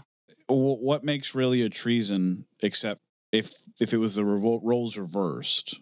Would Russia want to kill Elon at that point? If he had cut off their internet, well, then it would be because that's the problem, though. It's like he didn't cut off American forces. He cut off an ally in a proxy war type deal. So it's like it's not the same as if he had just done it to Russia. But I'm trying to figure out if this is a case of like if he intentionally said no, cut them off. That on its face is the crime, because my understanding was that he was saying that like, no, I didn't intentionally cut them off. it just happened to go down when it went he down. says in this article that he didn't approve of some use of it somehow, is what it seems to be saying. Oh, he's gonna win because it's gonna be like they signed the terms and service, so they agreed to this. They used they violated our anybody using this product still is under. They violated our TOS, so we cut them off. Sorry, the terms of service clearly say no proxy wars. It's written there, fine print. You'll talk to my lawyer about this in the morning. Yeah, this is one that I hate to admit that it's well above my head as far as everything that's going on. But I can say firmly, like, man, we really shouldn't be in the position where one guy can be like, oh man, I'm pulling my hair plugs out, terrified at the thought of nuclear retaliation. Better cut off communications for a bunch of folks. Better make these drones wash up on the shore. Yeah. The Mr. Beast guy said some mean things about me on my platform. I'm gonna go shut off his internet now. Oh, well, I'm waiting for that's a proxy war I can get behind. Mr. Beast said my cars are bullshit. He doesn't give them out anymore. Yeah. So I'm gonna go fucking. Or how about just turn off his YouTube? Just Mr. Jimmy Beast. Mr. Beast does Jimmy a video. Beast is over there fucking just keeping that thing going by buying them cars. That's so funny. Mr. Beast does a video where it's like we're taking on the Russian military. Today we're winning the war. The camera pans back and there's just a bunch of tanks. Sponsored by iFixit and Snap-on. This video is brought to you by World of Tanks. Join now for. That's so good. That's so good. Do we have a parrot headline to close out on, or we keep calling it the parrot headline? Do we have the based and dragon pilled headline to close out on? Question. What's the question? Too easy. Yeah, you didn't like the double down, did you? I felt it too. It didn't feel right considering that they actually said they didn't say base. They didn't say like based like in a sentence. They literally used based as base. Yeah, it was the actual definition. Yeah. Okay, I got the goofy, funny haha one. They're taking down the sign at the Cartoon Network building. Cartoon Network go away. Very, very sad. Damn. Very sad. Where am I going to get my dogs neutered now? What? Oh, that's a Bob Barker joke. That's like 3 levels removed because I'm an asshole. Wait, time out. Oh, Bob Barker. How did your brain get? Was that like? Huh? Wait, hang on. I gotta get. I'm gonna take a guess here. I want to see if I can understand how your brain works here. We said Cartoon Network, right? Yes. That made you think of being a kid and watching TV, right? Yeah. And then that made you think of being sick, watching television at home, which made you think of The Price is Right, which made you think of Bob Barker. Oh, you know what? No, I goofed. I goofed entirely. The guy's name is not Bob Barker. Who owned CW and therefore Fox, and then who was the guy that used to spay and neuter pets? No, Bob Barker was. Bob Barker was. Yeah, no, you're thinking the right. Bob Barker was the spay and neuter guy. Yeah, he was the Price is Right. I was thinking of the right guy that did the thing, but I was attributing it to Ted Turner, the guy that owns. You thought that Ted Turner was this. You thought Bob Barker was the spayed Family and Guy, man. neuter. Family Guy's a piece of shit because all that did was corrupt my knowledge and spread misinformation. We just need to cut it where you go, man, fuck Family Guy, and then just cut it, move on to the next segment. Yeah. What was your favorite cartoon on Cartoon Network when you were a kid, guys? Oh, had to been that's a hard one. Damn, there's a lot of good ones, dude. There's a lot of great cartoon shows. That's really sucks that the building's going away. Well, they're being absorbed into WB Studios and shit, so. Oh, so we're going to get like a supernatural cartoon or something? I mean, they were already like a crossover with Scooby-Doo, so like that's not. That's true. Like, that's fucking that is pretty dope. I'm just ready for cable again. But to answer your question, Cow and Chicken's a really high one up there for me. Yeah. But like Angry Beavers is great. That was Nickelodeon. Angry Beavers was Nickelodeon. And fuck that Turner. So I'm gonna go ahead and cut. Man, fuck Family Guy, dude. Fucking Ted Turner can lick my taint. Yeah, cow and chicken then, dude. Damn. Oh no. What am I saying? Dexter. Dexter's Laboratory is my goat. Dexter is my favorite cartoon of all time. Oh, that's a good one. That's a good one. Mine's Johnny Bravo. Oh, you fucker. That's so much better. That's so good. Yeah. Oh, Johnny's the man. Him and his mom's relationship was the coolest thing to me as a kid for some Johnny reason. Bravo's great just because it's like, I feel like that show would go over well today, like really well. 100%. But like for completely A different big reasons. himbo that's like non-problematic and just wants like women. No, what are you talking about? He's incredibly problematic. Nah, he's a little angel. He's a good boy. He's a good guy. He's trying his best to be horny on Maine. All right. Is that the problem with Johnny Bravo? Is because if it was, today, he would just be like an incel, like on Reddit all day. He'd just be a big old himbo incel. Himbo incel. No, he should have the ladies, but he's too fucked up. He's on Reddit all day. No. Because come on now, mama. I'm not. You know what? I don't even want to have this conversation. Never mind. Mama, where are my tendies? Mama, I said regular Mountain Dew. Mama, come on now. All right, is that the end of the news segment? Do you? No, you guys didn't answer the question. What's your favorite cartoons? I said Johnny Bravo. Yeah, Kennedy did. Sorry. Russell, sir. I don't watch cartoons. They're for dumb babies. Wow. Okay. Next segment. Next segment.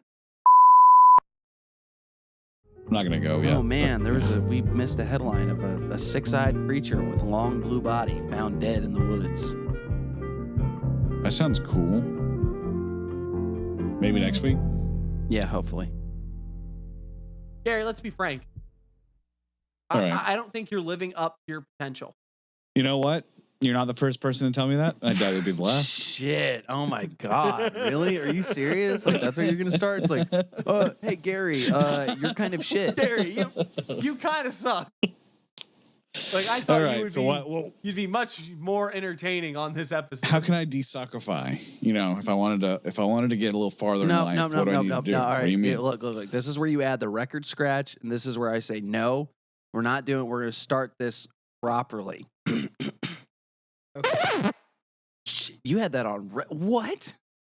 Do that again. All right. All right. Great. Clean break. We're going to have an actual introduction to this do segment. it one more time. Yep, that's me. You're probably wondering how I managed to get into this kind of situation. Well, it all started with the North American coyote. Oh my God. Cut this whole thing. Take this segment and burn it. All right, so go ahead. What's the intro? No, I'm asking you, how do I get unsuckified, you asshole? Garry, you've got a little bit of the woo woo on you. You mentioned you've done some practices. You've gotten a lot through osmosis between me and Kennedy. You're getting into that world, but you haven't quite taken the plunge into these magical practices.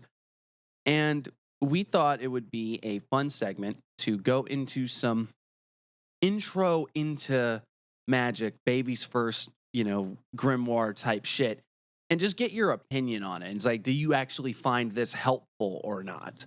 Yeah, I'd love that. I really am serious, and I want to expand my magical prowess and just interest.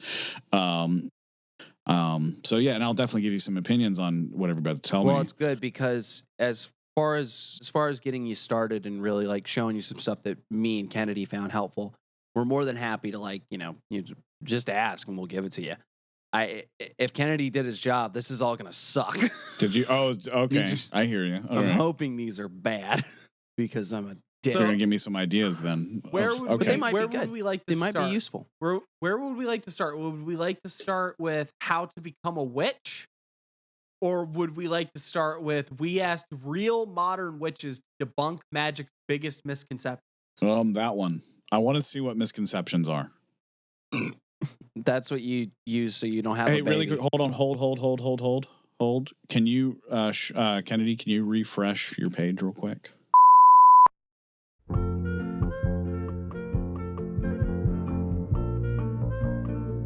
Misconceptions are what you use so you don't have a baby, right? God damn.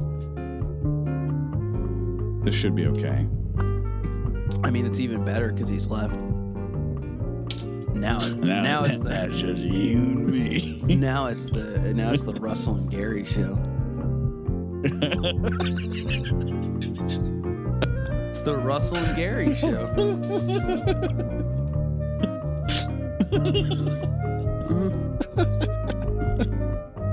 Welcome to Chaos Magic News, the only show that murdered its Has founder. Russell and Garry on. The only show with Russell and Garry. This week I'm gonna be Garry. Okay, I heard all of that while All it right. was refreshing. Now it's just us. The show got better. Gonna be the Russell and Kennedy show. The what and what show now? Oh, I like it. I'm a fan actually. No, it will never be the Russell and Garry show. Because You'll both be fucking dead in the goddamn ground before you take my goddamn show from me. great name. Great name. This whole episode is so off the rails. Boo. Okay. All right. We're back in. All right. Sorry about that. Oh, wait. Okay, Russell, you're good. You're good. Okay. Let's continue. Sorry. You ready? No, I'm not ready. I'm how so about now? angry at everything. Wait, what happened? Why? Why are you angry? All right. We asked real modern witches to debunk Magick's biggest misconceptions. This is from Allure by Sophie St. Thomas. Okay. All right. So Are witches real? Yes, they are. And we're in the middle of a witchcraft renaissance. Whether you have a favorite TikTok tarot reader or are looking to deepen your practice beyond checking your horoscopes, you may have questions about precisely what it means to be a witch. All across the world, from Africa to North American indigenous cultures to puritanical attacks of the Salem witch trial, the witch is a figure of hope and of healing or Boo. evil and danger, depending on your point of view.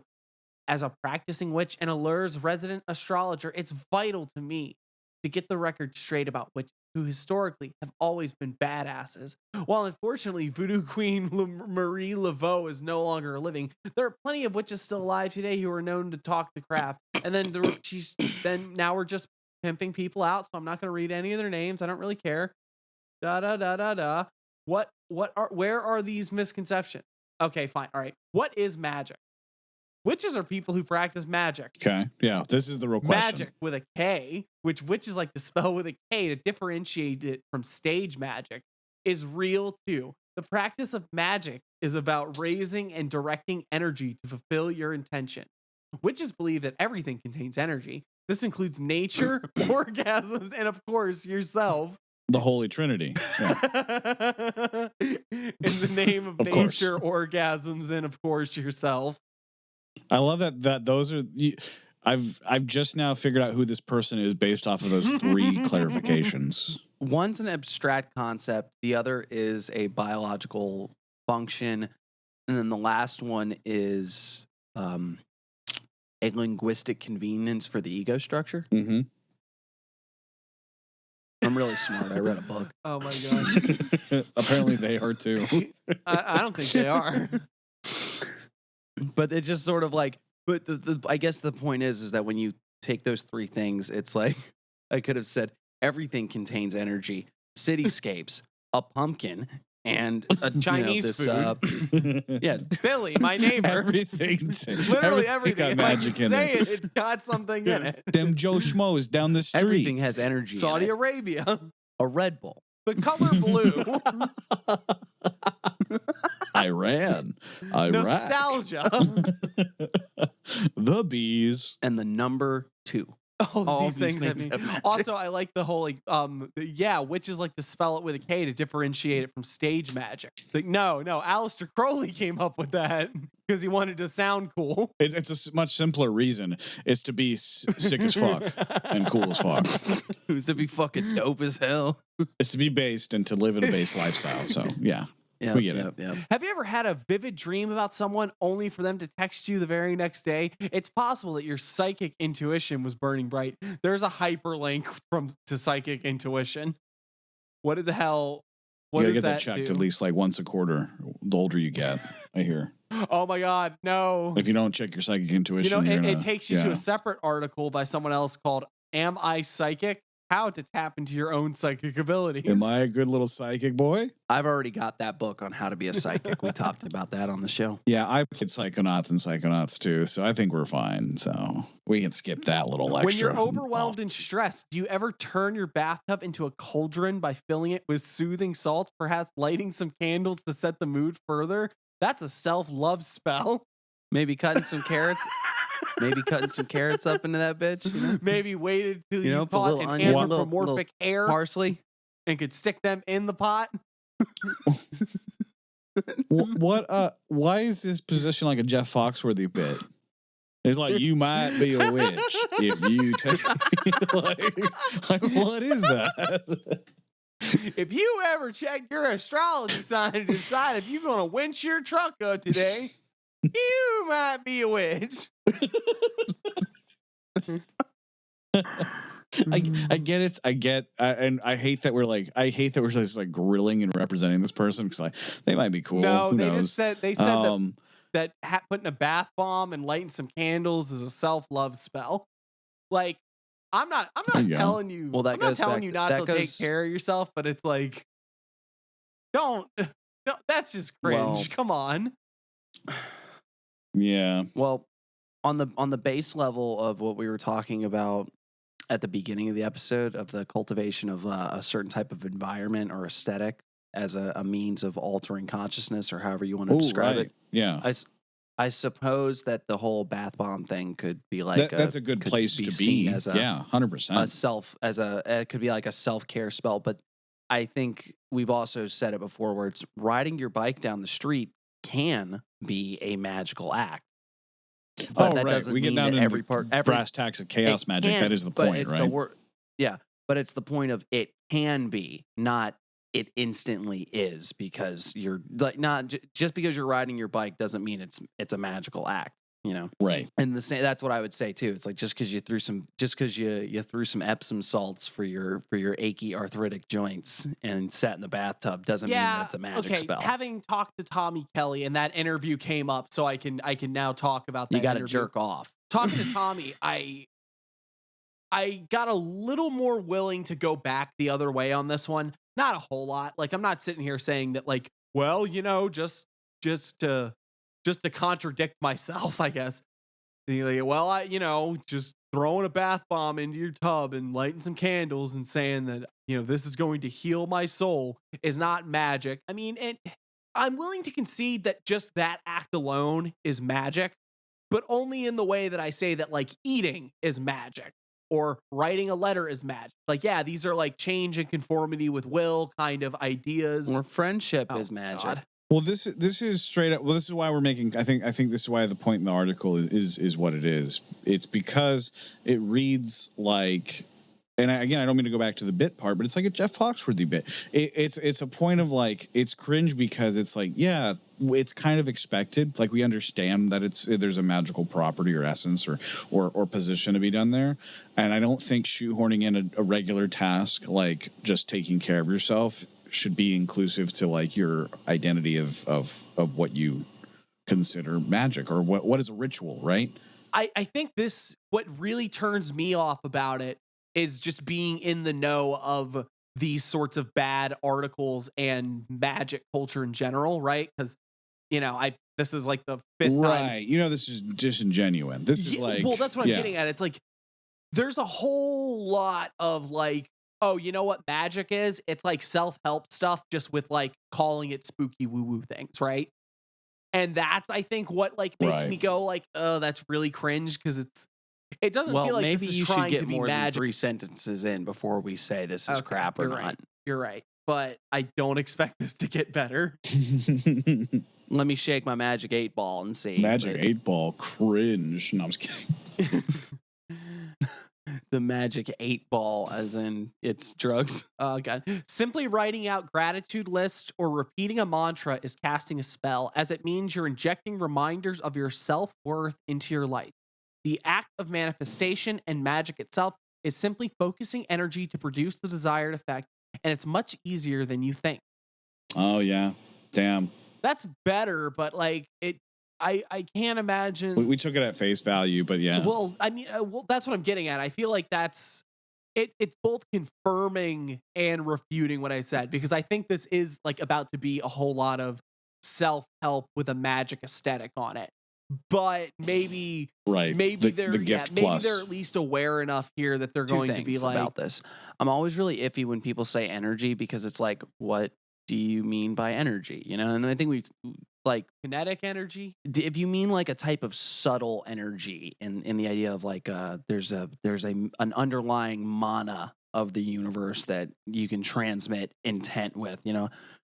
Sure, I guess, but it always seems a little weird. I don't really go in for that, but who knows? I guess. But I always hear energy, and I always do stop a little bit and go, just because it's always such an intentionally vague term. Energy. Yeah. But then two, like I'm willing to concede that, like I said, the bath bomb thing, and then the repeating of like positive affirmations. It's like those are, you know, you can look at those as magical acts, but they're also, and I don't like to use this term most time, but it's like it's a very low magic. You know, it's a very surface level type of magic compared to the more that's ornate, fair. That makes sense. Yeah. Compared to the more ornate methods of you know, like even if you're not even talking about like high ceremony, but like positive affirmations versus engaging in trance states to achieve gnosis are, you know, wildly different. Very now you true. can argue about what's Yeah. more effective, because I suppose if you want something to slip, if we're going like old school chaos magic, if you want something to slip into the unconscious mind so that it can manifest, you know, a la spare or whatever, perhaps that daily reminder, repeating something until it completely just, you're not really paying attention to repeating it to yourself anymore, and it just sort of slips. Maybe that's effective. Yeah. Maybe not. Makes sense to me. Yeah, no, I think describing it as very It's low. Sting. I think describing it as low magic's pretty accurate. I think that's it's sort of how I feel about people that think that astral work is like just active imagination. Like, yeah, it can be if that's how you're going to interpret it, but if you interpret it in that kind of sense, wouldn't be surprised if the only results you ever get are going to be like, you know, oh, hey, I found my internal psychological structures, or I'm conversing with my unconscious. You're probably not going to get prophetic visions of Egyptian whatevers or aliens from Sirius if that's what you think you're doing in that instant. Yeah, I understand that. That's right. And in the sense of doing a spell, being putting a bath bomb in and lighting some candles, you'll get bath bomb candle witch spell level results, if you know what I mean, or type results. Well, it's an adage in audio that I'll always remember, and it's true in a lot of fields, but it's shit in, shit out. Oh yeah. Well, that's just garbage in, garbage that's a out, good ain't way it? to Yeah, same thing. Yep. Okay. What else we got? What else can you teach me? Oh, great poobah in the skies. Well, I want to see if here's the thing though, like, because this article has not given me anything that, you know, this was supposed to be misconceptions. I haven't seen any misconceptions. I want the BuzzFeed article about the magic. Oh, man. Give me the BuzzFeed article about the magic. Can anyone become a witch? If you feel an urge to exert your will and get what you want, you qualify. A witch is simply someone who is aware of their power and puts that power into action. If that's you, then congratulations. You're witch material. If you're male, non-binary, Nice. transgender, non-conforming, or anything else, you too can be a witch. There's a beautiful history of women in witchcraft, Okay. partly because women have been historically silenced and have used sorcery to tap into their power to subvert the system. Okay, the only thing I'm going to say here is that I understand why people want to use the term witch and, you know, possibly not be, you know, just a cisgender female. Like, I get why you might want to use it. But my problem is, like, what's wrong with warlock? Warlock Why sounds doesn't cool as anybody fuck. want to be a warlock? No, see, that's the thing. I'll tout myself a warlock. Warlocks are sick as fuck. That's sick. BC Rich had it right on the guitar stance, and I'm going to follow through with I it. think to be a warlock, and you now have Gary to be the a Warlock. manlet, though. Something tells me that that's how that works. I wasn't with you when you guys were first saying this. It was like, yeah, I'm all for anyone, male, female, non-binary, any box. you wanna Absolutely. tick. Yeah. I'm cool with anyone being, using the term witch. But I do also, I think I agree that warlock is a great term, and warlock erasure has become a real thing. You only hear it in D&D now. It's sad. It's a great term. People should use it. Warlock erasure. If you're a lady, you can be a warlock. Just we It need doesn't more matter. warlocks. Go for it. I see it now. You guys have a shirt line that says "We stand with warlocks," and then it's just like it's like a hand up, like a fist, but there's like a wand in it, and it looks all gross and nasty because it hasn't been washed in about a It's month. Lauren Boebert's hand. Lauren Boebert's All right. hand on that random blue guy. The That random random blue guy. Oh, man, it went his- from on his he went wiener. from being a Democrat to being a literal blue guy. It's one of the blue men from the Blue Men Group. But also, I think it's ignoring the very important thing that if you want to be a witch, you have to have a witch tit, Yeah. which is a third nipple. And it's got to be pretty damn cold, from what I hear. I mean, you gotta, yeah, All right, yeah. It's got to be exemplary. I guess. We got to be done. Listeners, We got to be done with this article. listeners, look at your body, discover your third nipple, and then You can take then its be a temperature. witch. Praise thee, the CMN, for the third nipple search and recovery. Okay. All right, we got to be done with this article. So we got one more section I'll read, and then we got to go on to something else, and hopefully quick. Are there any misconceptions beyond that? Is black magic real? I don't like how you said that, but okay. You may have heard about black magic and white magic. Yes, black magic is real, but it's likely not. Stop It's saying likely it not like the that. Disney portrayed version that comes to mind. In traditional American culture, white magic refers to nice spells, often conducted by white ladies such as Glenda the Good Witch. In contrast, black magic refers to evil practices such as hexing, usually done by some scary lady with green, not white, skin. Wait a minute. I did not make any of this up. Why did she have to? What? What is this? What?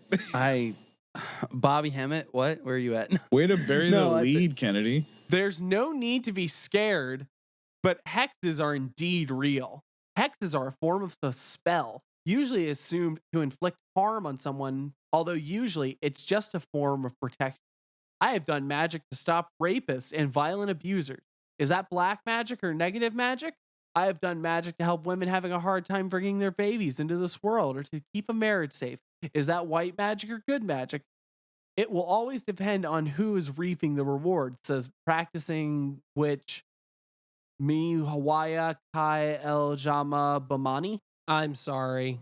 Born into a family of African Wait, and Caribbean is that their practitioner's name, or is that I think their that's name? just their name. That was one of the people. that they was were the person talking that to gave for this article. I don't like how you believe. said that either, Kennedy. But That's why I always fall back on the nothing is true, everything is permitted thing. There really isn't a point in trying to divide up magic into like a moral, like this is okay to do and this isn't okay to do type. Like nobody. Yeah, well, and that's where they go with this. It's like, I think magic is magic. We use it. The outcomes may benefit one person, stifling another, yada, yada, yada. So they're right about that. Yeah. Well, I mean, that's what they haven't really been. You notice that they haven't really been wrong. They've just been lame. Because, like, what was their whole energy thing, right? Oh, Like, they yeah, were talking, yeah. all they're telling you is it's the same thing Crowley would give you. It's the magic is change and conformity with will stuff. It just sounds hokey because they're giving you This this isn't magic.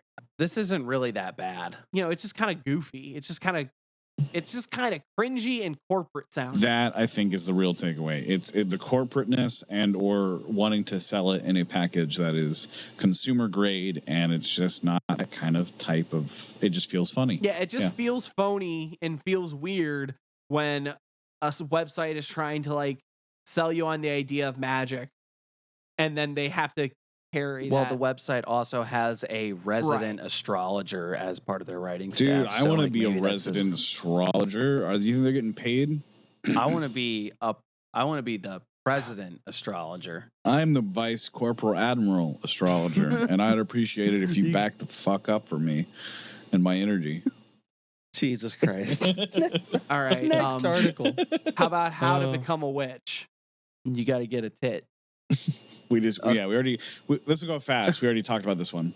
For centuries, witches have suffered under the weight of negative reputation. The violent receptions would receive their own neighbors was enough to make us wary of practicing our craft with others.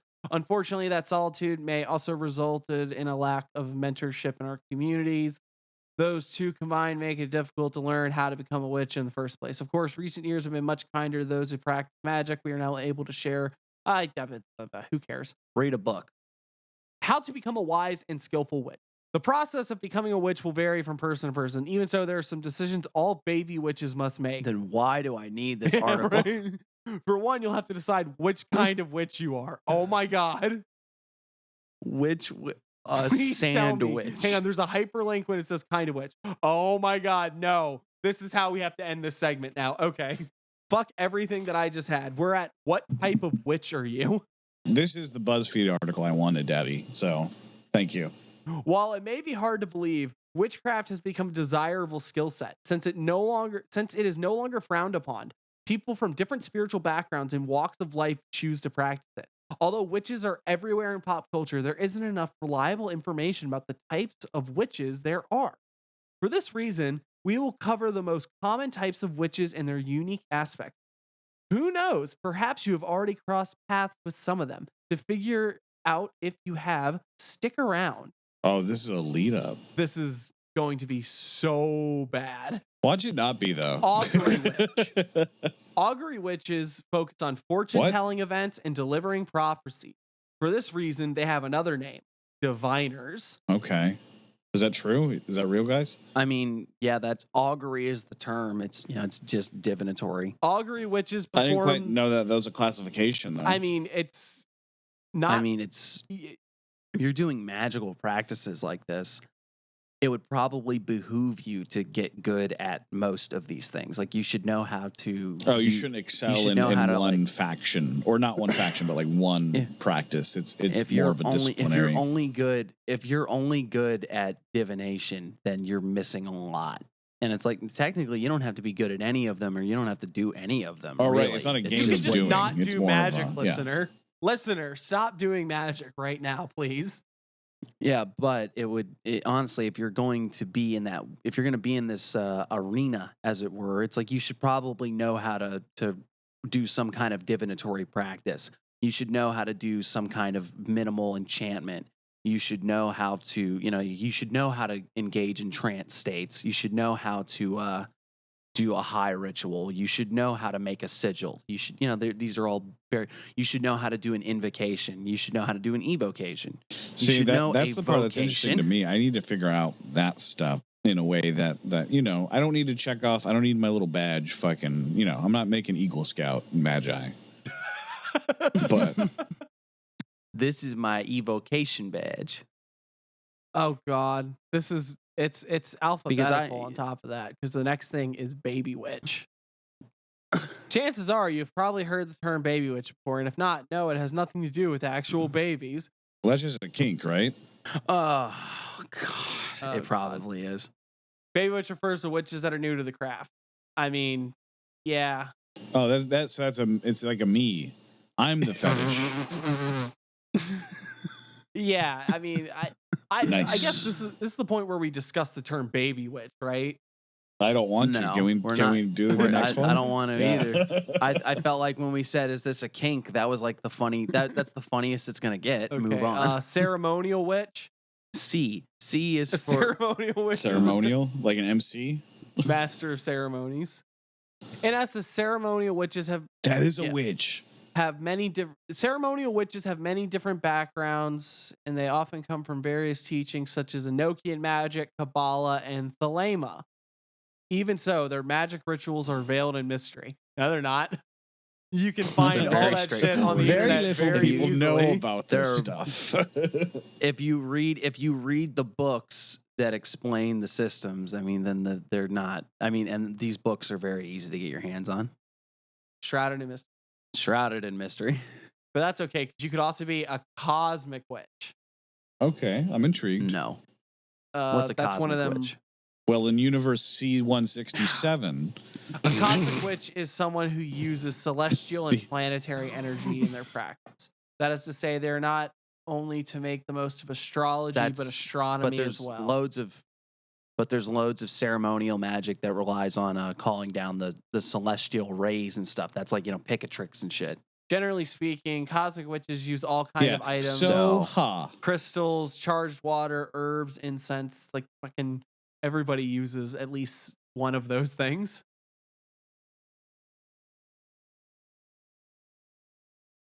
I think to pick apart the identification of these, I think I understand the issue here is that all this stuff is general practice. It's not so much that you should ever pointate or label or categorize yourself out. I mean, you can, I guess. You can do whatever the fuck you want, but this is very pick and pull.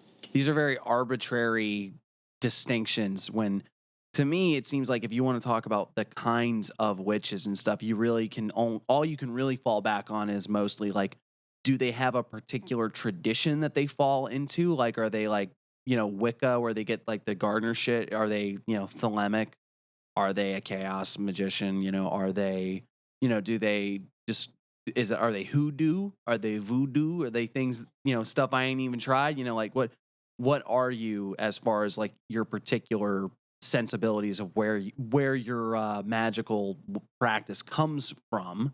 Right. None of these are. These are all just like origin. And then the best one is maybe like the ceremony. Like if you were to refer to somebody as like, oh, that's a ceremonial witch, because at least that describes a pretty concrete methodology. The rest of these are just like, augury is a method that everybody, if you're doing magic, you should at least kind of know.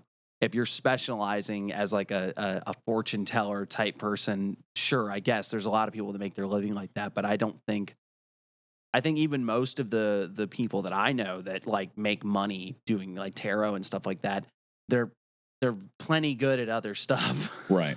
They wouldn't say that like I'm exclusively a divinatory person. None of these are business card brands of magic. Skip down, because if this is alphabetical order, like what's Z? Is it a zebra witch? Is it a witch where it's like they're sleeping? The very last one in here is sandwich on there, because it like if they at least have the haha of sandwich, it's like a sandwich is when you take two pieces of bread. It's like, I will say that this article it ends at traditional. Yeah, 5 stars. Traditional parentheses folk witch. These just sound like aesthetics at this point. That's witches, when you go to Stonehenge. Traditional witches choose to partake in the folk magic of their ancestors. They base their practice on historical facts and witchcraft. Wait, question? Yeah. Did you say base? You did say it. Oh, God. The trad witch is based. No, trad witches are not based. Oh man, we skipped over secular witch. Fuck you, dirt darling. Wait, say that again. Secular witch? Is that on the list? Secular really? witches are well-rounded in their beliefs. They do not worship any higher being or a deity, and their practice is void of religion. With that said, secular witches use crystals, candles, herbs, oils, and similar items in their rituals. All the other stuff that they said the other ones use. They also cast spells and endorse magic through their lifestyle choices. What are these other people doing? Not for the lifestyle choices? Because what? Like this, okay. This was bad. Okay, guys. However, what is interesting is that secular witches do not believe in the power of energy. In fact, they do not think that it is present in their work. How does secularism? You think that the secular people would actually maybe go harder on the idea of like energetic models? It's like, not an energetic model. Wait, so it's just like based. It's Jesus. They're just saying energy when they mean Jesus, and then it's otherwise it's exactly the same. Oh, I see. So it's secular. I get it now. It's replacement game. It's using magic practices, but then putting. It's like what the Christian rock groups do. They just replace one word and put God or Jesus in it. Secular witch is like the Sam Harris Buddhism kind of thing, where it's like, no, I don't think that any of this stuff is real, but I think you should meditate and it'll make you a more productive worker. I fucks with it. No, don't. Like, that's what I'm telling you not to. Oh, right. I'm supposed to be learning. Yes. No, I don't. I'm not gonna do that. I think maybe what you just said was a better argument for like secular witchcraft than that little blurb was making. Yeah, I don't understand what the fuck. This is I give it 3 out of 5. Wait, there's one more we have to talk about. There's the hereditary witch. Okay, 2 out of 5. Oof. Man, you guys seen Oof. Hereditary? Oof. That movie's Is this the scary one that as like hell. knocks Oof. on? Wait. Okay. Are we talking about the movie one? Like, is this? I swear to God, if she references, or if they reference this movie, it's gonna be crazy. No, it's talking exactly what you would think. No, It's like no, they were no. born into it, like Harry Potter, but they might not be good at it, like Harry Potter. HP and Ronnie the Weasel. Harry, with the talent of Lawrence of Olivier, feigned surprise. I can't be a wizard, I'm just Harry, again with the oil of Olivier. Well, just Harry, I imagine then that... I'm just Harry. All right. I'm just Harry. No, Hagrid, I Well, don't that's have a stupid. big cock. I'm just Harry. Gary, do you feel like you learned anything from that article? Yeah, did you learn anything from any of these articles? I think I can't hang out anymore, guys. I don't think that's the thing we can do anymore. It's unfortunate, but not really. So I'll see you later.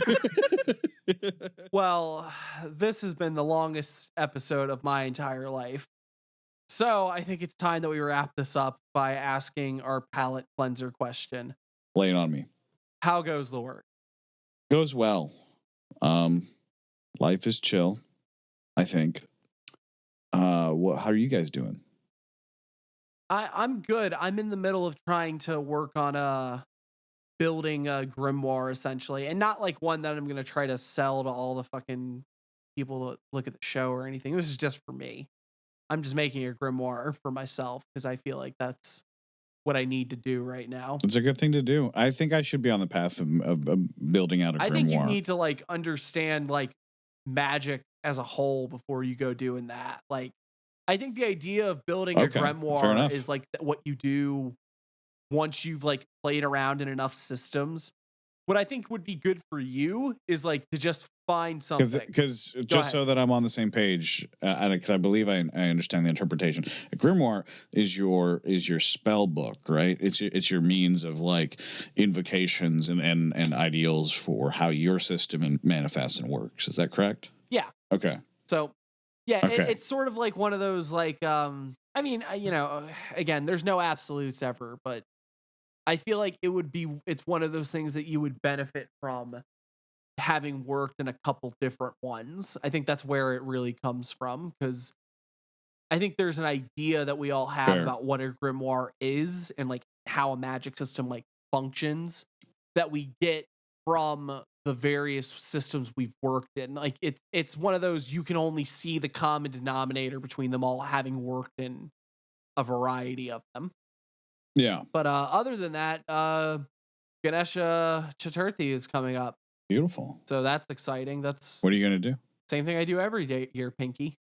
We bring Ganesha into the house and we celebrate for 10 days, and afterwards you go and you put Ganesha in the water and Ganesha goes home and nobody thinks about Ganesha no more. What about you, Russell?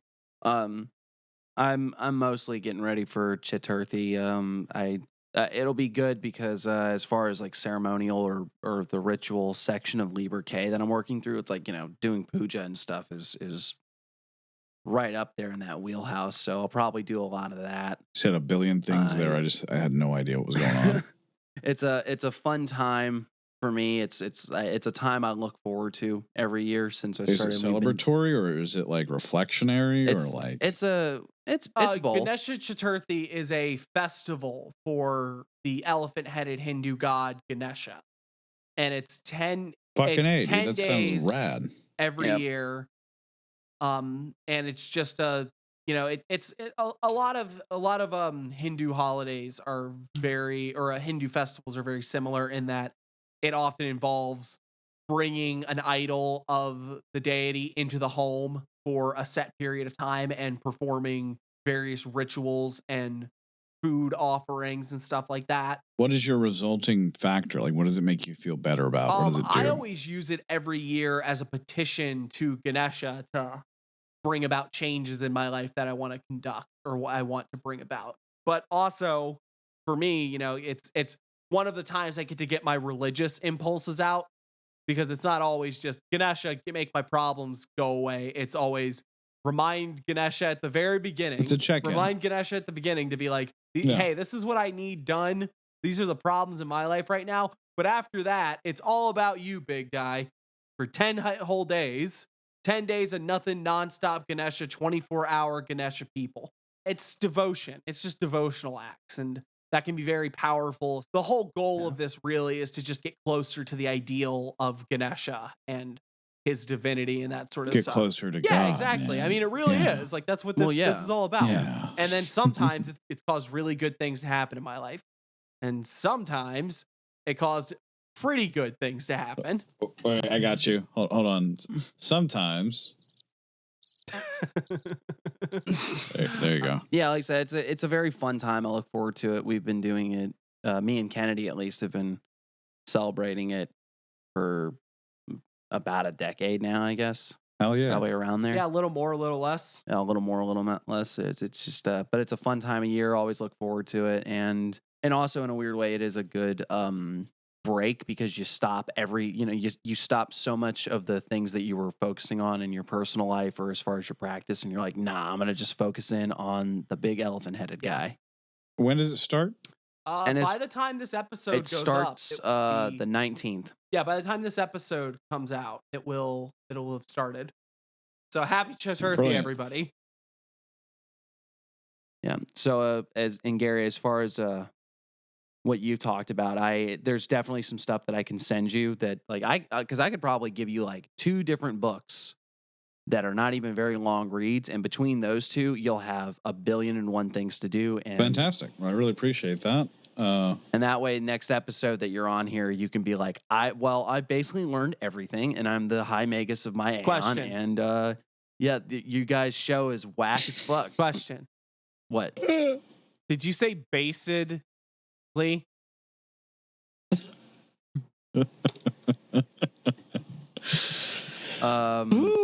I'm so ready to be the Aeon. We were gonna and the Beyond and the Sion and I'm the ready Dion. I'm ready to be gone. Yeah. So with I got that, you. This has been Chaos Magic News. Don't forget to tip your waiter. This has been Chaos Magic News, the only show that definitely pays its base tax. As always, if you would like to give us $5 to never say the word diddle again, you can find us. That would be really base of you. Yeah. You can find us at Chaos Magic News on virtually all social media. That includes Twitter and Threads and Facebook and Instagram. We also share memes like a mug and TikTok. We also have the website, chaosmagicnews.com, where we have articles and links to the pod, the occasional interview, all sorts of good stuff. And if that isn't enough for you, you can also check out the same podcast you're listening to now over on our YouTube channel, or get some clips of it on the TikTok. And if you want more than that, then we need that $5. Now, Gary, tell everybody where they can find you and your various projects. So I got a few things in the oven. You can go check me out on SoundCloud, soundcloud.com/Garrycreates.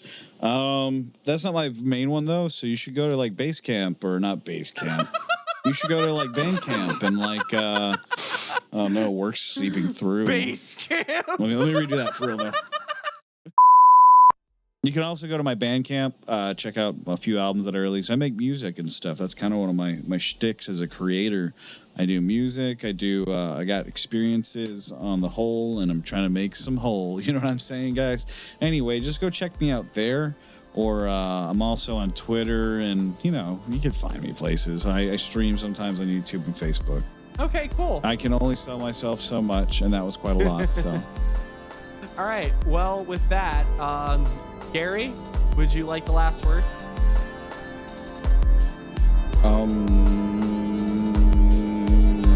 Bye. All right, everybody. We'll see you next time. Bye-bye, guys. Thanks for listening.